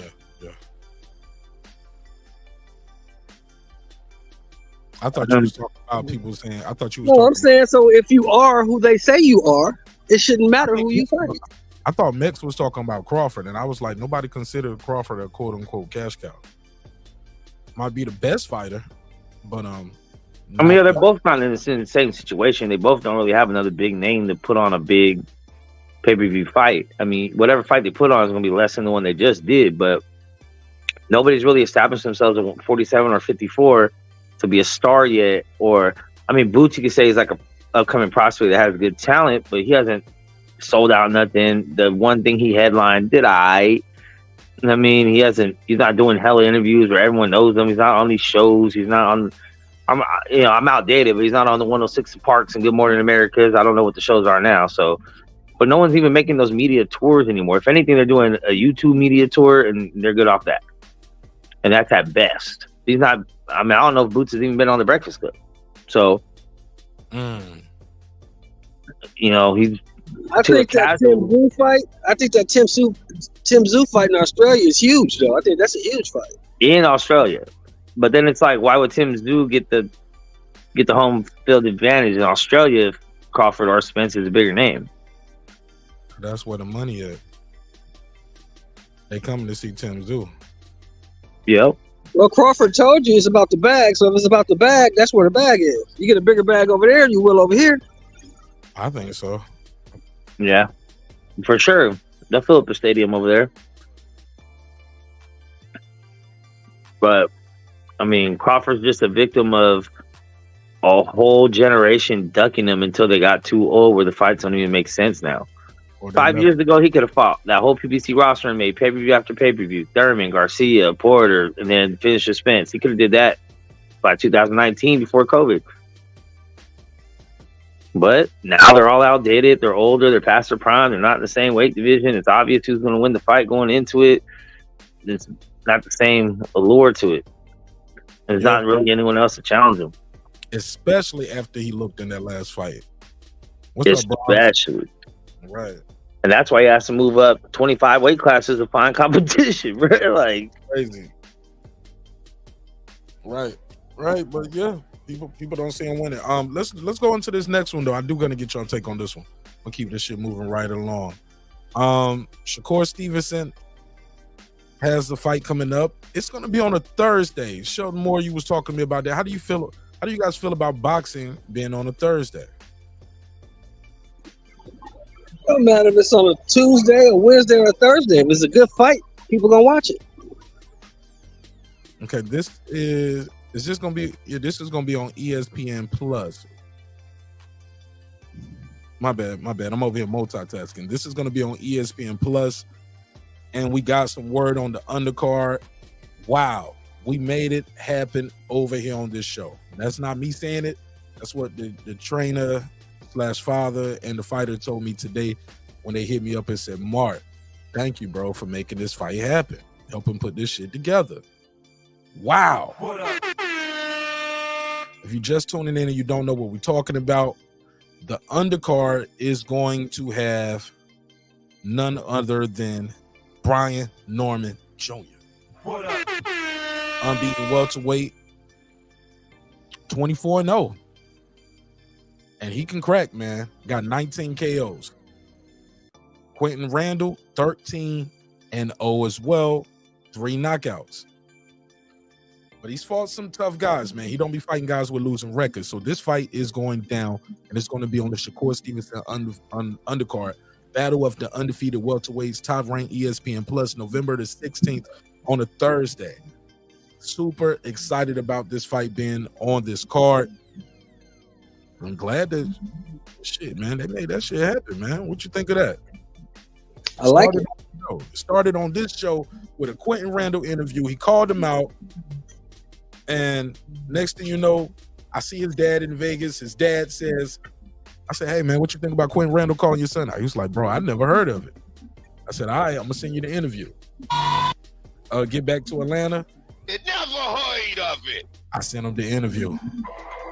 Then I do the interview with Brian Norman Jr. and his dad. Quentin Randall didn't like their energy. So they talk. And for you know it, man, I do the interview with Quentin Randall on the rebuttal. His dad pulls up. Man, they're going back and forth. You're like, you better not duck me. You better not duck me. Back and forth. And now these guys are fighting on the Shakur Stevenson undercard. This is major. What you guys think, man? What you think? Good fight. Good fight. You did your job as a journalist. Proud of it. Let's get it cracking. Who do you got winning this fight, man? Norman Jr. Got Norman Jr. Yeah, I'm probably leaning toward Norman Jr. The power. Yeah. How many rounds are they fighting? 8, 10? I don't know. It's probably gonna be somewhere between 8 and 10. Probably a 10-round fight, I would think. I think Quentin Randall has like a junior type WBC junior type title, like a secondary title. Well, it's at Okay. least 10 then. Yeah, it'll probably be at least 10. But Quinn Randall says he said, yeah, you got all them knockouts because you ain't fought nobody. He said I would have all that many knockouts too if I fought that many that type of competition. What do you guys say to that? Yeah, well, let's see. Sound good. You Let's got see. 3, bro. Let's see. Now you fighting the competition that beat all the lesser competition, so let's see how you do. Hey, look, he might have been the guy that broke Errol rib in training. Remember they said Errol had came into Yeah. Quinn Randall was one of his sparring partners. Maybe Quinn Randall broke his rib. Oh, But hey, wait a minute. But why they didn't find the broken rib in the pre-fight physical? They would have found it then, wouldn't they? Damn. I'm just saying. Checkmate. I'm just saying. They would have found it then, I guess. I'm just saying. Unless they signed a waiver on the pre-fight physical. They ain't ever stopped no big fight because of no fucking physical findings, bro. Like, that's why I say these drug tests and shit and these physicals before, they ain't stopping blockbuster fights for shit. They'll let you know afterwards someone was dirty. They ain't stopping that fight. Well, Conor Ben, they didn't let him fight. That's UK shit though. UK done stopped all kinds of shit. Well, America got that. What's the girl name? Hannah Gabriels. She didn't get to fight the GOAT. Oh yeah, I guess that's one. He got popped too. That's one. All that broken rib shit is bullshit, Mark. You know it. I know it. Everybody knows it's all bullshit. He just got his ass whooped and they can't accept it. Probably got his rib broke during the fight. More than likely. Right. Did y'all see Alicia Baumgartner interview on the Pivot? I mean, not the Pivot. I Am Athlete. Did not. What was she lying about now? Man, they didn't even ask her about the PEDs. Wow. They was like, PEDs? They never heard of it. They never heard of it. So my man Brandon Marshall didn't go into that, huh? Stayed all the way. They had like nothing happened. Of course not. He got popped for PDs too, didn't he? Brandon Marshall? I don't remember him getting popped for PD. I thought he did. I remember him getting popped for weed. He was smoking weed, and shit like weed? that. Yeah, and he had mental issues, but that was it. I know that. Yeah, man, that shit was trash, man. I was like, they ain't bring nothing up. But I'm super excited about that. I will be going to the gym tomorrow, so this ain't gonna be no super duper late one because I'm going to the gym tomorrow. I'll link up with Brian Norman Jr. and his team tomorrow and get you guys some footage. Might go live, but they definitely, I don't know if I can go live or how they gonna let me do it. Probably not. He did tell me, yeah, you can record the sparring, do whatever. I don't give a fuck. I was okay, word. So I don't know if I'm gonna go live though. I don't know how the signal gonna be there, but I might just push the live button on y'all, or I might do a pre-recorded. Who knows? Might do the live from the gym. That'll be fun. So let's get into this other one. Tank Davis not fighting again till 2024. Who cares? Show more. That's not how I do my topics, man. Nobody cares, bro. Who cares? He ain't gonna fight nobody but Garcia or Ramirez anyway. Nobody cares, bro. Okay, can I at least set up the topic before you shut it down? Go ahead, bro.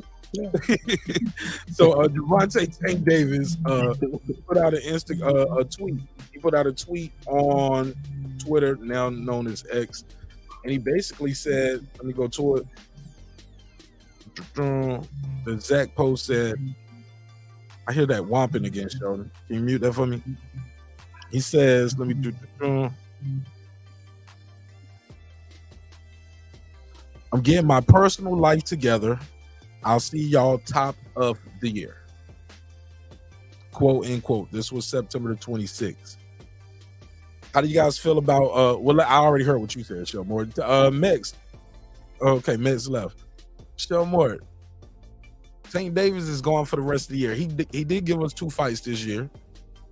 Made a lot of money for the company, made a lot of money for his opponent and his family as well. Does he need to fight again this year? Like, in a time where guys are fighting once a year, he fought twice already. Were you expecting Tank Davis to fight a 3rd time this year, getting out of jail? Never cared. Never gave a shit. All right. Champion Hart. Let me get your take on this topic. How My you feeling, brother, bro? salute, man. Salute to my brothers and sisters in the chat. Sheldon Moore, my brother, how you been, man? I was gonna hit What's you up, up champ? last week, bro. How you doing, champ? Man, been busy, man, but it's all good. Okay, I'm gonna hit you up. I'm gonna hit you up this weekend. Yeah, hit me up, bro. Hit me up. Okay. All right. All right, y'all What's up? niggas finished flirting and shit. Y'all niggas going on a date and shit. Look, let me check this box. I knew it. What's going on with you, brother? You good? He had more to say to you about the topic than about the topic. Give me your take. You tripping? Tank Davis said, that's about Tank Davis. I don't give a fuck. Like, bro. But look, seriously though, he said, I'm getting my personal life together. I'll see y'all top of next year. What do you think of that? Tank Davis is not fighting anymore for the rest of the 2024 calendar year. Were you expecting him to fight? Who do you think he's gonna fight when he comes back top of the year? Man, you know how I feel about that. He probably gonna fight Martinez or Rodriguez. He ain't gonna fight who we wanted to fight. You know what I'm saying? Well, he said after these next two niggas, I'm gonna show these niggas what's up. Okay. Well, you're gonna have to show me, man, before I believe it. He don't have the next two. It was who was it? It was Garcia and Garcia. Right. Nobody cares, Mark. You care because you create content. Nobody gives a fuck about Tank, man. Do what you do, bro. Tank Davis is a popular fighter, man. I'm sorry, I disagree with Do you. what you do, bro. Fight them dudes that's got flat feet and that's gonna come forward so you can knock them out. Fight them dudes. Go ahead. I'm not paying for it. Go ahead. Fight them. I mean, he'll sell out. He'll sell out in Baltimore. He'll sell in Atlanta. Yeah, he's selling in Atlanta too. That's true. He's selling in Atlanta. According to the numbers, he sells everywhere. He sells in California. Yeah. He's in Vegas. Yeah, he'll sell in Brooklyn. But he ain't gonna fight nobody, man. We true boxing fans. We want to see competition. You fighting the next guy like a Colbert or Garcia or Ramirez or Hernandez. Nobody wants to see that shit. Go ahead. Yeah. Keep doing what you do. Yeah, that's real talk. So what do you guys think is what is the thing about Tank Davis? You guys say you don't like it. You think all this whole arena is packed with nothing but casuals, coast to coast. New York, Atlanta, Texas, Vegas, California. He has how many followers on Instagram? 5 million, 6 million, something like that. I don't know. He got about over 5 million, I think. Then people like him. So if you got 5 million people who like you, you don't think you can get 17, 18,000 of them to show up to one of your fights? It's not that hard. Yeah, he got 5.9 million followers on Instagram. Yeah, this era of boxing is for the casuals, man. I guess that's the only way I can explain, this fanboyism. You know what I'm saying? It's like you can't even give a fighter's perspective of a certain fighter without being accused of hating that fighter. I never heard of that before. So that's why I say that this is a casual boxing fan era of boxing. But hasn't it always been that way? No, I mean, yeah, of course you've had them, but you had more fans, you have more students of the game. You know what I'm saying? You could really talk about fights and talk about styles and fighters and not say, oh, you hate him. What? You just hating, you know what I'm saying? Because you didn't pick a certain fighter. You know what I'm saying? It's never been like that, and I've been involved with boxing for a long time, and that's never been. Man, you can't critique a fighter. You can't say he has a deficiency. He doesn't do this well. He doesn't do that well. You say that, automatically you hate the guy. You don't like the guy. No, I'm just seeing what I see, and I see that he doesn't do this well. He doesn't do that well. This guy might have a chance to exploit this. But if you say that, all of a sudden you're just a Tank hater. You just don't like Tank. No, I don't like the fact that Tank gets all this praise for fighting second and third tier competition. Yeah. He's done that consistently through his career. But also it's the way he goes about his business too, though. He's knocking these guys out. That is blockbuster. That's what casual fans like to see. Hardcore fans like to see knockouts. And let's be honest, knockouts put asses in seats. No doubt. You're absolutely correct. 100%. But that doesn't change the fact. If you go through Mike Tyson's record all the way through, you're going to see a whole bunch of never heard of it. Never heard of it. I'm just saying. But he was That's true. And that's what was the big thing about Tyson. Tyson was knocking everything out. But along the way, some of those guys that he knocked out were really good fighters. Now, let's look at Tank's resume. Besides Pedraza, besides a little guy like Santa Cruz, besides a really old guy like Gamboa, what really good fighter has he beaten? But everybody's gonna have a naysayer show more, and you can put an. I can go through Floyd Mayweather's record and put an asterisk beside the guys. I can do that with Canelo. I can do that for Charlo. Like you can put an asterisk beside the guys. But you could also say that those guys you just named beat really good fighters. And I'm gonna ask you one more time. I don't know about really slow. Tell me the really good guys that he beat. I don't know if how good Jensen Rosario really is. Yeah, Floyd fought some good guys, man. And he was beating a lot of good fighters. He only changed his style when he took his hands. I agree, but the naysayers will say it's about who you fought and when you fought him. And he fought Oscar when he was old. You know what I'm saying? Fought Marquez, he was too small. Cotto wasn't the same after he got beat up with the loaded gloves. You get what I'm saying? Shane was old. Zabit was coming off getting his ass whooped by Baltimore. You know what I mean? If you looking for a reason not to like somebody, you're gonna not like them, man. I think everybody. Well, if you want to nitpick, you can nitpick Ali's resume. You can nitpick anybody's resume. That's not the question. The question is, you said no. You said that you named Charlo, you named Canelo, and you named Floyd. All the three of those guys beat really good guys in their careers. They beat really good fighters. Correct. I want you to tell me who are the good fighters that Tank Davis beat. Oh, is that a rhetorical question? It's a question for you, host.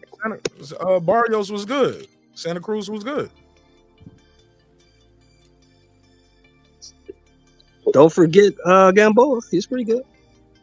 Gamboa was good. I mean, decent. Pedraza was good, right?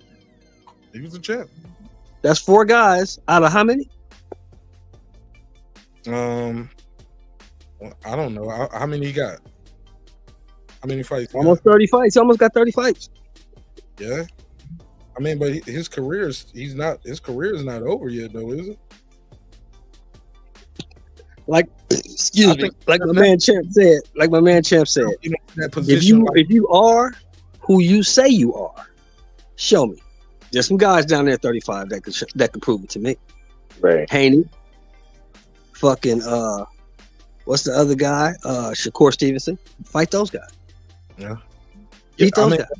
Well, he said after these next 2 niggas, everybody gonna see what's up. Let me take the call. Let me take the call. Let me see what we got here. 972. What it do? What's your name? Where you from? Yo, what's good? This is Ozzy again from last night. Night before last. What's up, Ozzy? Never. That shit sounded weird. He said, "This is Ozzy from last night." I ain't see you last night. Ozzy called in a couple days ago. He was talking about he wanted to see Tank Davis versus Canelo next. Ozzy, where you from again? So I can. Oh, that's my man with the fantasy fights. Yeah. Philly and via Texas right now. You said Texas. Got family in a lot of places. I'm gonna just put Ozzy. Well, I'm from Philly. I'm still Philly all day. Okay, Ozzy from Philly. Then. Go ahead. I'm Philly. All right, go ahead. Yeah. But anyway, I respect y'all opinion. I'm gonna make it quick. I respect y'all opinions. It is casual because we do see a lot of ducking. I don't know if that's really kind of got to do with that old generation wave where they see like, yo, I ain't trying to be fucked up like the last dude. Can we agree that like De La Hoya to Mayweather, they started bringing more marketing to boxing, kind of changed up the game in that way on the business aspect? Nah, boxers, Sugar Ray Leonard was making millions in the 80s. Yeah. He was making no, eight, yeah. and I'm No, talking I'm not about talking- double-digit yeah. millions, like 60 million in the 80s. Like that. I'm saying as far as the business. Yeah, him, Hearns, Duran, they was all getting money. What you mean about the business? Yeah, I don't understand what he's saying. Yeah. What you mean? So I'm saying. You mean like being your own promoter? Like promoter bringing the fight. Sugar Ray Leonard had his own of course, promotional all company due- too. Yeah, but to me, my opinion, I started seeing that wave from De La Hoya when he started marketing, and Mayweather kind of trained him, showing these boxers like, yo, take these fights, select them, like basically just getting back to the point, not to get long-winded. Kind of stop. When we see the casual, they marketing these fights, but like you said, we want to see these fights. That's Oh, okay. I see what he's saying. and they are ducking each other. They are ducking each other, but it's a safe way, so you can still see these matches, but we not seeing anybody getting fucked up to the point like it used to be. Like when my pops and them was buying the fight. Like even the rest, I see them kind of ending it early. Like, homeboy could have went. I'm going to stop the fight. Right. So, hey, I'm ready for the fuck shit to be back. I get it. I'm not a boxer. It's a dangerous sport. You get between boxing and football. Some of these retirees, you be like, damn, homie is fucked up. Right. But yeah, I do agree with that. I just stop all the ducking. Let's just see the fights. But I mean, on the future, we can only wait in time and see in the future what's gonna happen. Right. All right. Good shit, Isaac. So, Isaac, what you think about your boy Tank Davis? He's not gonna get the winner of Canelo versus Charlo like you wanted. He's not fighting for the rest of the year. What do you think of Tank Davis? He's sitting the rest of the year out. It's the Mayweather blueprint, the plan book. Uh-oh. He's in his ear. He's telling him what to do. Like sit back and let these dudes fight each other. He's telling him, if you've been watching some of them, he was trying to tell Adrian Broner, but listen to what I tell you, huh? Listen to what I tell you. Hey, look, I think Tank Davis fighting Isaac Cruz at the top of the year, bro. Put a case on him. I'm ready to see that. What? I'm ready to see that. I'm ready to see that. Never heard of it. I told y'all, people. Look, Sheldon Moore said, I'm out of here. Well, no. I get what he's saying. What he's saying is that when Mayweather was bringing Tank along, he was like, okay, we're gonna like put a machine behind Tank. We're gonna put him up against against good fighters, not tough fighters, but he's not going to face any type of adversity. You know what I'm saying? He's going to look good against these guys, kind of like by design, kind of like how he did Canelo when he fought Khan, so he wanted to make Canelo look like he had all his power, you know what I'm saying? So you knew as soon as he hit Khan, he was going to sleep, and that's exactly what happened. But I get what he's saying, but what people fail to realize is that, Floyd dominated the weight classes before he changed his style, and toward the end of his career, yes, he didn't fight everybody that we wanted him to, but he did fight some good fighters, you know what I'm saying? But he changed, his style toward the end of his career because of his hand injuries. So he had to fight different. But earlier, man, he dominated those weight classes. And this is the one thing that Broner, he wanted that same type of Mayweather praise, but he didn't want to put the work in. He just wanted the money fights. But I get what Ozzy was saying though. Go ahead, Ozzy. Yeah, I'm shit, man. I'm like y'all. I'm just ready to. I'm tired of seeing safe boxing. I want to see the fuck shit. I want to see some knockouts. Tell the rest to stop. Hit with all these clauses in the contract. But I mean, again, these are people at the end of the day. They trying to have a longevity career that we all, like we just said, we all see Mayweather, because Mayweather is in it for the longevity. That's why he's still around. That's why he's able to make decisions, and just continue on, because the whole sport of boxing, at a lot of other sports, is really the athlete actually funding this sport outside of anything else. All the other associations, they got a whole bunch of money backed by them and shit. But if it's not worth for some of these guys, shit, man, boxing would kind of die out. But I don't want that. I don't want that. The casual fans, they just want to come in for the highlight shit. But I want to see the shit continue. Like, I want more money behind it. I mean, we see it in other combat sports, they got a whole different game plan. And we see how that shit works. They got that money behind it. So, I just called in to say, yeah, I agree with y'all. Stop with the safe boxing. I mean, I don't know when it's going to stop and if it's going to change up. I can't say I have seen a lot more influx in the marketing and more fights coming. Now, are they worthy fights that everybody really, and what we know what we want to see? Not all the time, but at least there's more fights. They putting up bigger purses and all that shit. But they can chill with these exhibition fights. I'm kind of tired of that shit. Oh man, that ain't about to stop no time soon. That ain't gonna stop no time soon. But I'm saying salute. Are you gonna buy that? You gonna buy that? Hey, look, hold on. You gonna buy that Francis Ngannou versus Tyson Fury? You gonna watch it? You gonna support it? You streaming it? Tyson Fury versus Francis Ngannou. The UFC heavyweight. I'm gonna see. I'm addicted to that. I'm addicted to that link, but see, that's another thing with this UFC and the boxing and all that. Let's just get back to the pure shit. All right, for sure. Let's just get back to the pure shit. That's all I got. That's all I got to say. Oh, and I appreciate all the comments. I actually liked all the shit when they said I was crazy. It's cool. I love it. Man, it's all entertainment, Isaac. I love it, man. I love it. It works. My man.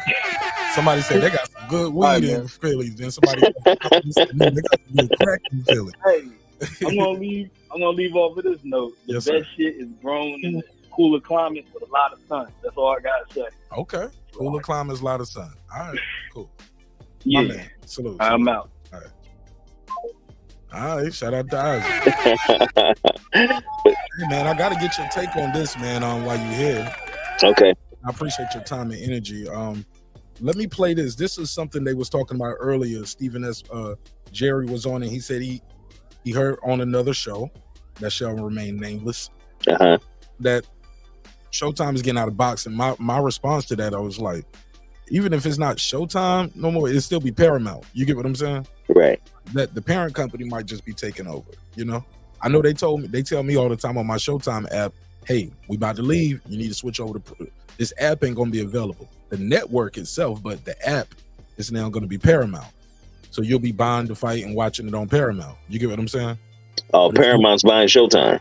Well, no, it's not buying it. They're the parent company. They just okay. They shrinking down, I guess. They're shrinking down. Oh, okay. Really, they're taking away this app mainly. That's what the main thing I noticed. The app is taken away, and the app is now going to be Showtime with Paramount. Oh, okay. So you can just, you can get it over there. It's pretty much pretty much the same price. It's like $1 more. So instead of $9.99, it's $10.99, something like that. Right. Or instead of $10.99, it's $11.99. I think it's like that. All right, but let's play this clip right here. This Stephen Espinoza responding to the people saying they're going out of business. And I was sitting there thinking, I was like, they were saying that last year. Right. And then this year you get Tank versus Ryan, Crawford versus Spence, Canelo versus Charlo. Like, y'all was able to sign Canelo and give Canelo, how many hundreds of millions? He got like a 3-fight deal for hundreds of millions, right? Yeah, it's like over $100 million, something crazy like that. It's like $35 million a fight. Like, y'all just signed that guy. Yes, that's a hell of a going out of business sale. How do you sign that? You guys going out of business and you still got to give him 2 more fights. But let's play with that. It all from fighthype.com. I'm here with the man himself, Steven Espinoza. How's it going? Good. How are you? Doing great. You know, it wouldn't be a big fight without seeing your face. It's pretty synonymous this year, and appreciate all the great work that you've been doing. Just first and foremost, I know you spoke a lot on making this fight at the press conference, but just in short terms, how big is this fight for the fight fans? The two four-belt undisputed fighters coming together at this stage. Well, it really is as big as it gets. I mean, you know, Canelo has been the biggest star in the sport for some time. I think this is the most exciting and perhaps most challenging fight that he's had, you know, in a while. Certainly, I think it's up there with the Bebo fight in terms of the challenge. A lot of opinions, but you know, it seems that from the Caleb Plant fight to the Charlo fight seems to be like a big uptick, at least here in America. You know, generating the buzz. Do you feel a lot has to do with the Showtime platform, or more the matchmaking, or both? I mean, sure. Look, I'm not objective about the whole thing, but I think the reality is, you know, we're keep it above. I'm not objective. I'm with Showtime. The leader, you know, in this sport for a reason. I mean, we've learned a lot over 37 years. We've done more pay-per-view and more successful pay-per-views. I mean, literally, if you look at the record books on the biggest pay-per-views, the majority of them are Showtime. So the reality is, I think that was a factor for Canelo. On the pay-per-view platform, you're looking for whoever can do the best job in elevating it and making it as big as possible. And you look at the experience, you look at the numbers, you look at the facts, and that's Showtime pay-per-view. You know, seeing the fact that you had a great year, this is part of like. Here we go. It's about 2 minutes left. I'm trying to get to this part. Showtime Espinoza on leaving boxing. He said it's wrong. Hey, look, before I play that, I gotta say this. He said we already estimated to bring in a $20 million gate. That'll be three $20 million gates in 1 year, in less than 6 months. You know, Spence and Crawford. Now this one. He was like, so from April to now, we're doing our third $20 million gate in a year. He said, on the contrast, MMA has never done, UFC has never done a $20 million gate. I was like, shots fired. Shots fired. Right. He said, y'all ain't never did a $20 million gate. We doing our third one this year. But he's going to talk about his beef with Dana White. Let's play some more. Being the top guy, the top successful, because I'm sure I'll rip the bandage, all the Twitter, you know, Twitter is not true, but, you know, all these rumors and all these circulating things, obviously coming to the source and stuff. Where's all that stuff coming from? Is that you know, look, it's you know, it's funny. It literally has been something that people have been swearing to happen since 2018.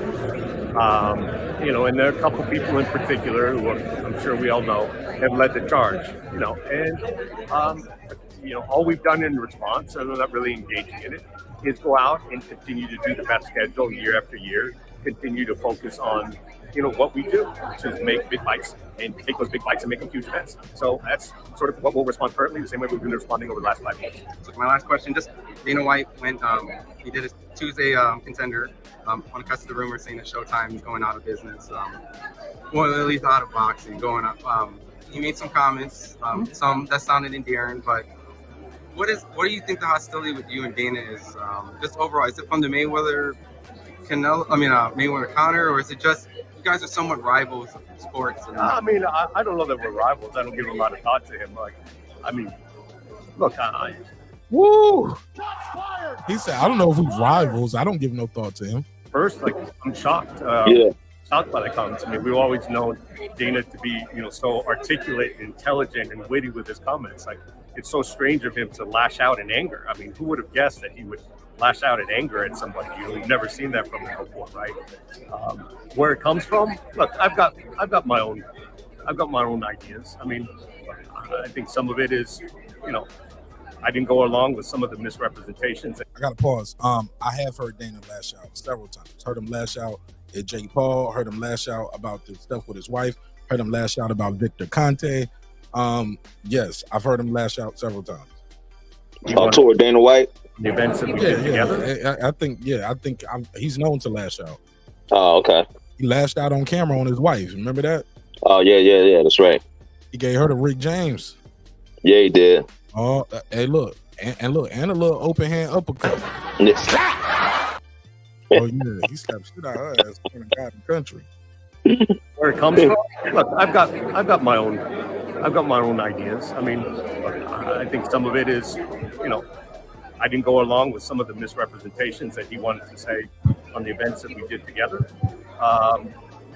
But for the most part, I've got some ideas, and I think it's kind of obvious. I don't have to articulate it, but I think people can put two and two together and see why he tends to single me out among most other people for that kind of idiotic abuse. I mean, good. I'm Latino. Did you think of that? Did you catch? He singled me out because I'm Latino. He didn't go after Bobby Hearn, the white guy, Eddie Hearn, the white guy, Frank Warren, the white guy, or all these other white network executives. He went after me, the Latino. Right. Did you catch that? Yeah, I caught that. This is not the first time Dana White has said. Steven Espinoza has kind of laid the groundwork and in not so many words said, "Hey, look, this guy's kind of racist." Let's hear that again. Dana White has been accused of that. All right, it's about 40 seconds left, and then we can go back into it. Okay. People can put two and two together and see why he tends to single me out among most other people for that kind of idiotic abuse. I mean, good. That's the only way that he can engage in some sort of dialogue. Then more power to him. I hope he can someday elevate his vocabulary and learn how to speak more eloquently or articulate. I think it's probably something that might be necessary and helpful if you're going to be the leader of a publicly traded company. Well, and on a good. Let's go, Steven. No, the Canelo Charlo on the back. Looking forward to the fight. Looking forward. Talk to me. What you think? We don't have to play the last part. Talk to me. What do you think of that, Champion Hart? Well, Dana White has been accused of, saying things that could be considered, racist or doing things. Even MMA, even UFC fighters have accused him of that when they've had issues with him. I don't know. Steven, he may have a point.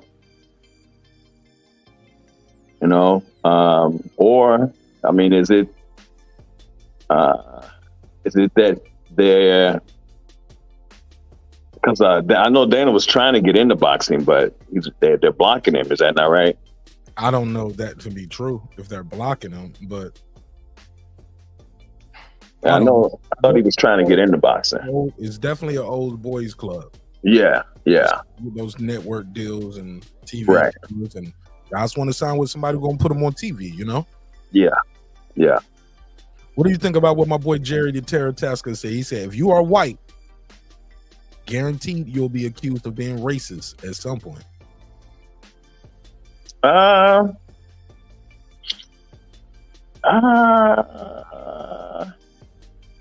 Yeah, he may have a point there. Only because just the history of this country. So, I guess he may have a point. Yeah, you might get accused at some point. Yeah.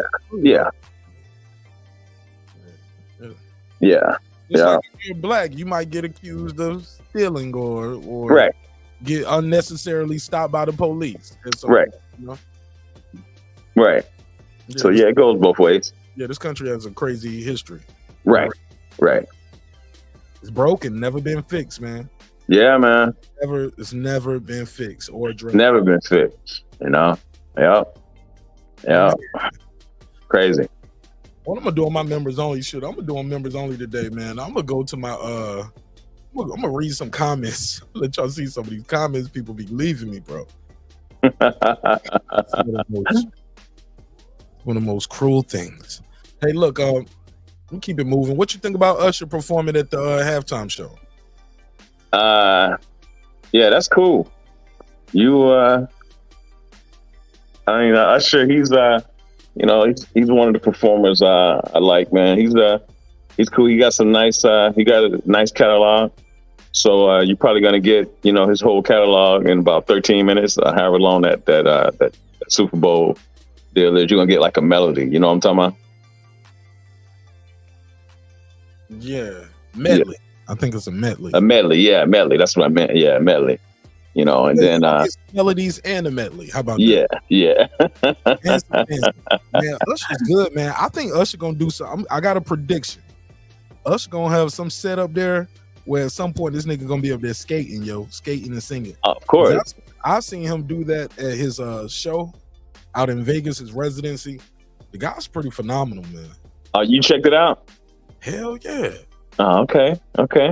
That wasn't even my first time seeing Usher, man, because I live here in Atlanta, so I've seen him times here.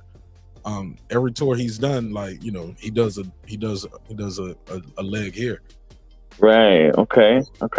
Do well. I remember seeing him when he was going through that breakup. It was not that good. Then he came back out, did that Usher and Friends joint, and he bodied that one. Trey Songz was on that tour with him. Right. Out, man, Usher killed that one. He brought out. That was when Ray Schremer was hot. He brought them out. Luda, like he brought. What happened to them cats, man? They disappeared. Man, I think one of them brothers had a lot more success. Like the light skinned one, he co-wrote that French Montana song. Oh, okay. Yeah, I think that shit might have went diamond or something globally. Like, you are unforgettable. Right. Man, that shit right there, out of here, man. That nigga solo dolo. He got that album not too long ago, but people ain't really interested in the other brother. He wasn't that good, man. Right. The light skinned kid had the juice, man. He got the juice. Sometimes you got it. You know what I'm saying? He got those melodies. He can, he do that little singy rappy style. People like that. That's his voice. No flex zone. No, like he got the hooks, man. Right. Hooks. And when you got a catchy hook, you can keep making them. Shit, yeah, you gonna find your job. Right. So you're gonna be over here with some Taylor Swift shit. You're gonna be over here with some Selena Gomez type shit. Like you're gonna be writing big records for big people. You know what I'm saying? And making a lot more money off of their records than probably you would have made on your own. Right. Well, yeah. I guess that a lot of that does lead to to break up some groups. I know what's her name? She wrote for TLC. What's her sister that was with Escape? You know what I'm talking about? Tiny and Candy wrote for TLC. Okay. Those Scrubs, man. Yeah. Good record. And they wrote for Destiny's Child too. Right. Yeah, they got Grammys, man. Yeah. Once you got that one time, you proven yourself. You got a track, you got a resume. It's like who's been a world champion one time. Shit, once you got one, that you can eat forever off that one. But also, that shit get you into a room. Yeah. That'll always get you into the room. But she wrote No Scrubs. Let's hear what she got. But she writing on another record. Right. Yeah. So that's that's what that'll do. But I'm sure he's looking out for for his brother. So it's all good. Yeah. What you think about Dame Lillard, man? Dame Lillard is getting traded. Is he? Hold on. Before man, he's traded. It's done. He's with the Bucks. Before I do that, I want to play this one clip though. I want to. It's about Usher talking about the halftime performance. Let's hear what he had to say about this halftime performance. Where's the clip? Bear with me. Here we go. Stop right here. I'm gonna share the screen right here. This is him on the Breakfast Club via satellite. And he's talking about Jay-Z calling them to do Super Bowl. Right? Congratulations, Yes. Super Bowl halftime show. I feel like the culture collectively was calling for this. Yep. I feel like we've been saying this for months. Thank you, man. Affirmations do come true, right? Thank you guys for wanting it for me. Thanks for each and every person that prayed. You know what I'm saying? And also, too, just talked about it. Maybe it was just putting it in the air that, the Super Bowl would decide to come to Vegas because I was there. No, I'm just joking. No. Jay-Z calls me at, 6 o'clock in the morning. I'm barely just waking up. Just the first news I get of the day. He's like, yo, it's your Michael moment. It's your magic moment. I'm like, are you serious? He's like, yeah. So I look over G and I'm like, yo, it's Jay. He's it, telling me I got it. No way. And in the background, you hear him, way. It was so gangster. You know what I'm saying? It's crazy. How long have you known this was going to happen? Because you said, so Jay just called you or you knew this was in the air? Jay called when I first got the news. Okay. I was in Atlanta. Yo, the craziest part, man, trying to hold this, you know what I'm saying, and not tell my kids who were also too on me, like, Dad, you should play the Super Bowl. I'm telling you, who do I need to call? You know what I mean? They online asking or talking if you, I'm like, hey, man, just maybe pray about it. You know what I'm saying? Like, if you put it in the ether, you know what I'm saying, maybe it'll come back. I'm knowing, but I can't tell them, you know, so it was about a week and a half of just holding that secret. It felt like, you know, like I was having a conversation in the war room and you can't tell the rest of the world what's going on. It's crazy. All right. My man said, I know for a little bit, I just couldn't tell nobody. What you think of that? Usher at the halftime. You think this is going to do some bigger numbers than the Rihanna one? This is going to be, like, how big is this, you think? Pause. Man, I think it's going to do good. You know what I'm saying? I mean, everybody's been, a lot of people have been checking out that his residency. Yeah, because they hyped that Rihanna one up, and that was not a good one, bro. Yeah, I thought that was mediocre. But we didn't know she was going to be up there pregnant either. Right. I don't think nobody knew that, you know? Yeah. Yeah, but I think everybody's going to be excited for this because a lot of people have gone to see his residency in Vegas. So, you know, when they heard he was doing Super Bowl, I'm sure they geeked for it. So it should be on point. Hold on, let me take this one. 442. What it do? What's your name? And where are you from? 442. Okay, I lost you. 442. Okay, we lost him. Oh, okay. Yeah, but Dame Lillard, man, is with the Milwaukee Bucks now. Huh. When did that go down? Today. Oh, okay. It's official. He's part of a 3-player deal that also includes the Suns. The Bucks gives up an unprotected free agent for 28, 29, and 30. And a draft unrestricted draft pick, I believe, in one of those years, 2028. Dame Lillard, as you know, is the Bucks' leading scorer. Only played 52 games last year, averaged over 33 points. He is the all-time 3-point scorer for the Bucks. He's the all-time scorer for that franchise as well. 8 All-Star appearances. In his tenure there. They're losing a value player right there. It was rumored first he was going to the Toronto Raptors, but now it appears no, he is with the Bucks. What you think of that? So what's his plan? Has his stats fallen? Is that why they're trading him? What's I'm saying because you would think he's such a valuable player. Why would they trade him? Because he don't want to be there, and he's been asking vocally and publicly, and in the media asking for a trade because he wants to be a champion before he retires, and he doesn't. It doesn't appear the franchise is gonna get the people around him that's needed to get him right. But I don't blame him for that, man. Wasn't that why LeBron left? Who was he with? Was it Cleveland? Cleveland. Yeah, same thing. You know what I'm saying? So I don't blame him. One thing that I didn't like, about Barry Sanders is his loyalty to the Lions, man. He deserved a Super Bowl, and he didn't get that, because he was just so loyal to the Lions.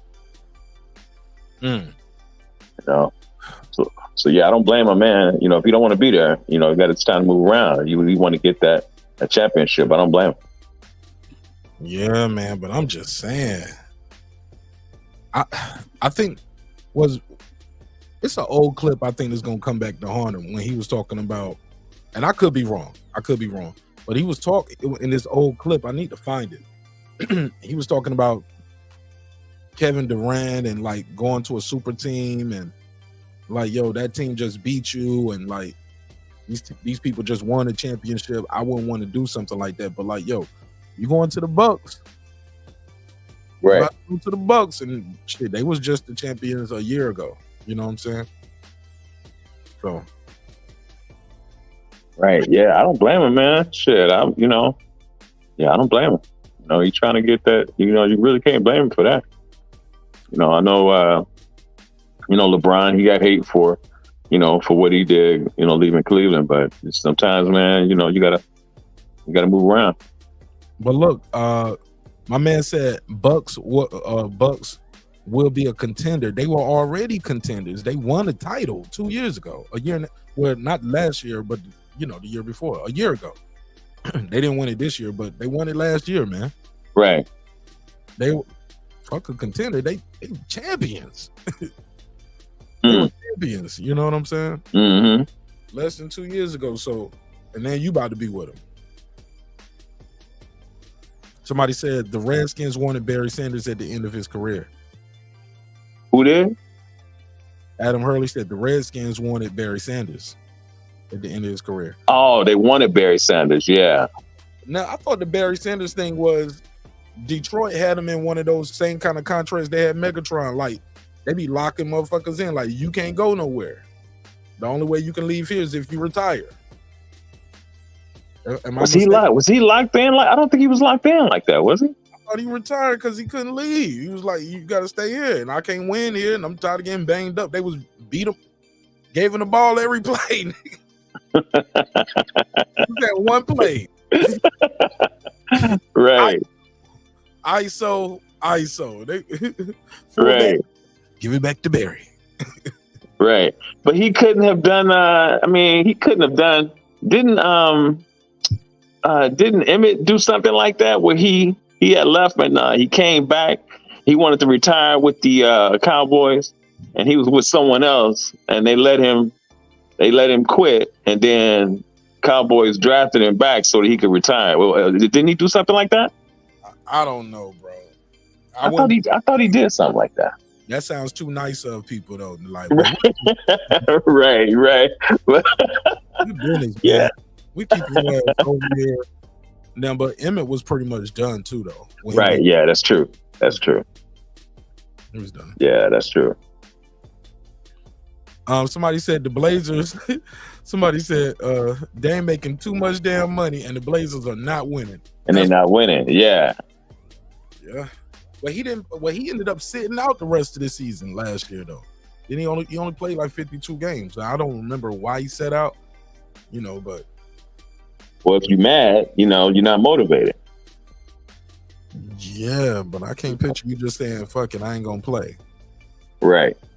But then again, who knows? These player unions are like shit. Who knows? You ain't got to play and we ain't got to pay you. We ain't got to pay you, exactly. Yeah. Shit, I wish him luck, man. I don't blame him. If you're trying to get that ring, man, before he retires. He better win now. Yeah, he better win now, for real. You got to ball out in Milwaukee, bro. Yeah.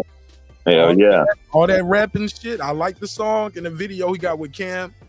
He got a song, man. What's that dude out of Texas? The dude that do a lot of African culture shit. The two out of Texas. You're talking about what's his name? He nice. In Houston? Yeah, what's his name? Shit. Damn it. Ain't it Toby something? Yeah, I think so, yeah. I can't, man, I'm drawing a blank. I was yeah, I think so. I don't know. I know he out of Houston though. I know what you're talking about. Toby Wigway, something like that. Yeah, I know what you're talking about. Yeah, he nice though. Mm-hmm. He nice. But he got to join with Dame Lillard. That shit fire too. Okay. But shit, Dame better be balling out this year after publicly asking to be traded and all that stuff. You got to go in there and perform. Right. Yeah. But shit, that's it for me, man. I think I'm gonna do my other stuff on members only, man. Okay. Up. Now, okay. Uploads, and I got to get ready because like I said, I got to go to that gym tomorrow, get some footage, and we're gonna have a good time. That's what's up. That's what's up, man. Well, cool, my brother. I just wanted to pop in and chop it up with you, man. Who you got, Brian? Who you got, Brian Norman or Quinn Randall? Undefeated welterweights. Quinn Randall out of Houston. He's out of Houston, yeah. Norman's out of Atlanta. Quinn Randall was actually he sparred with Crawford. He was yeah. I think he was on the Olympic team too, but he had a tragedy, man. His son passed away. Oh, for real? Yeah, that fucked him up, man. You know that fucked you up, man. When did that happen? While he was in the Olympic trials, man. Oh shit. Yeah. That should wow. do you, man. You know what I'm saying? But you know, he had some street shit he was involved in, you know. He had a long route to boxing, man. But he's here and he's fighting on a big fight card. And he off this fight. I don't know if you remember, I did that interview with him. You did that interview with him, right? Called out Brian Norman Jr. Now the fight is here. Man, I mean, you know, Quentin Randall, man, he ain't no slouch. But Brian Randall, man, I know that kid hits hard. Yeah. And he is coming off the hand surgery. Who is? Brian Norman Jr. I remember that interview I did with him to respond to Quinn Randall. He had that cast on his hand. Okay. Now that may be a factor. Huh. Yeah, that may be a factor. I'm gonna go with I'm gonna go with Randall by decision. Randall by decision. You think you're gonna outbox him? I think you're gonna outbox him. Yeah, I'm gonna go with Randall by decision. That's what Quentin said he's gonna do. He said, "Man, he can't box like me, man. Yeah, fought like guys like me." Quentin was like, "I only got 3 knockouts, but I'm fighting better competition." Right. Yeah. We gonna see. We gonna see. What's I'm gonna call it? We gonna see. Cool. This is gonna be a good one. Yeah, that's gonna be a good one. How you feel about boxing being on a Thursday? You know what, man? They got to do something, man. With college ball and NFL. You know what I'm saying? That they got to do something. Shit, that's a good idea. And Deion Sanders got this college football world exploding, man. Got me watching college football. Yeah, I wasn't even watching college football. I'm watching it now. Nah. Yeah, he got me. Yeah, he got me watching it too, man. And he got them boys playing good. They got crushed though last week. No. Who got crushed was the Denver Broncos. 70. I didn't see that game. 70, bro. Are you serious? 70-20. They let them niggas score 10 touchdowns. God damn. Yeah. 70-20, bro. Wow. What did they not even 70? Did they not even chase after old boy when he got the ball to run a touchdown? Just let him go and say, go ahead, you got too far. Go ahead on and score. Damn. Miami Dolphins, bro. 70-20, bro. Damn. I'm about to look for some highlights on that. I missed that game. Let me see. Where was it at? Let me see. Where was it at? Let me see. What? Let me see. Because I heard that was the preseason. Okay. No, this was, I'm trying to find.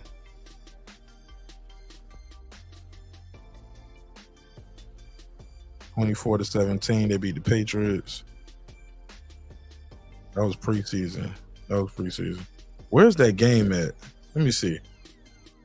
Broncos. Was it? Hold on. Was it a dark 70?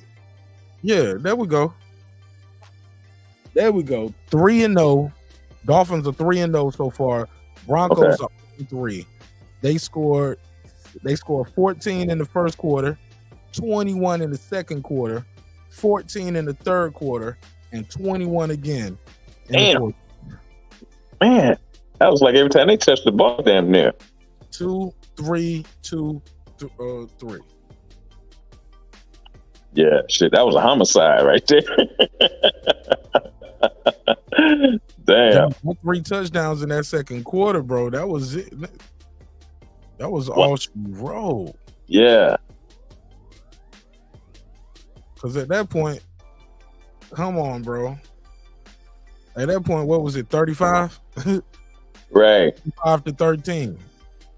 Wow. Yeah, so Deion them lost, but they didn't lose as bad as Denver Broncos. 70 to 20, bro. Damn. And you know they paid all that money to come over there too, Russell Wilson. Yeah. Shit. But that dude Tyreek Hill, he was balling out. Let me see who. So the first, it was touchdown. So the quarterback in the first quarter.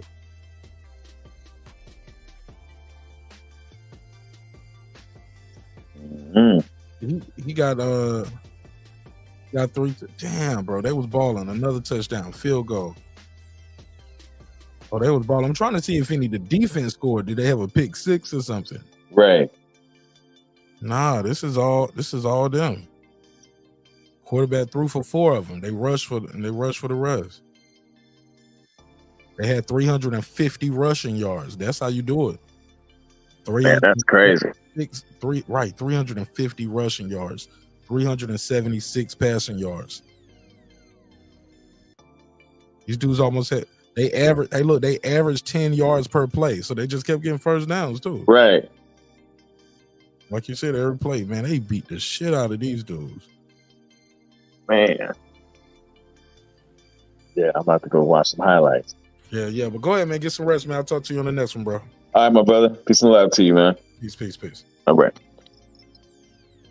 All right, man. It's been another great episode of Breaking Beats, where we break down business, entertainment, art, technology, sports, anything else you and I feel like talking about. It's a hip-hop political sports show with a comedy twist.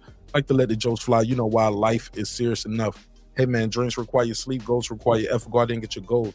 I'll see you on the next episode. Yeah, man, I've really got to go, because I got a lot to do tomorrow, man. Like I said, I'm going to be doing live coverage from Brian Norman Jr.'s camp tomorrow. So look for that live stream as he prepares for his fight on the Shakur Stevenson undercard against unbeaten welterweight Quentin Randall. Should be another one. Should be a good one. Quick draw versus Brian Norman, the assassin.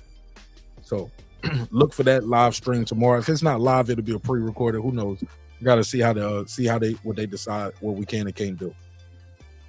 But other than that, love y'all. Hope you love yourself. If not, guess what? God loves you. So does Martin Nash in the neighborhood here at Breaking Beats. Hey, man, sometimes we agree, sometimes we disagree. One thing's for certain, 2 things for sure, homeboy. Never forget this. Dreams require sleep. Goals require effort. Go out there and get your goals. I built this shit. Me. Brick by brick. And I'll be damned if I let you tear it down just because you don't like the way another nigga talk. And I mean that shit, man. Respect is free. Disrespect gonna cost you everything. Your family, your free, and your finances. Most importantly, your life. So let's show each other love. Let's show each other respect. And I'll see you on the next one. Hey, it's Antonio Tarver, champion. You watching Mark Nash at Breaking Beats. I usually don't do drops, but I'm gonna give you one, bro. I'm gonna give you one. I love you, champ.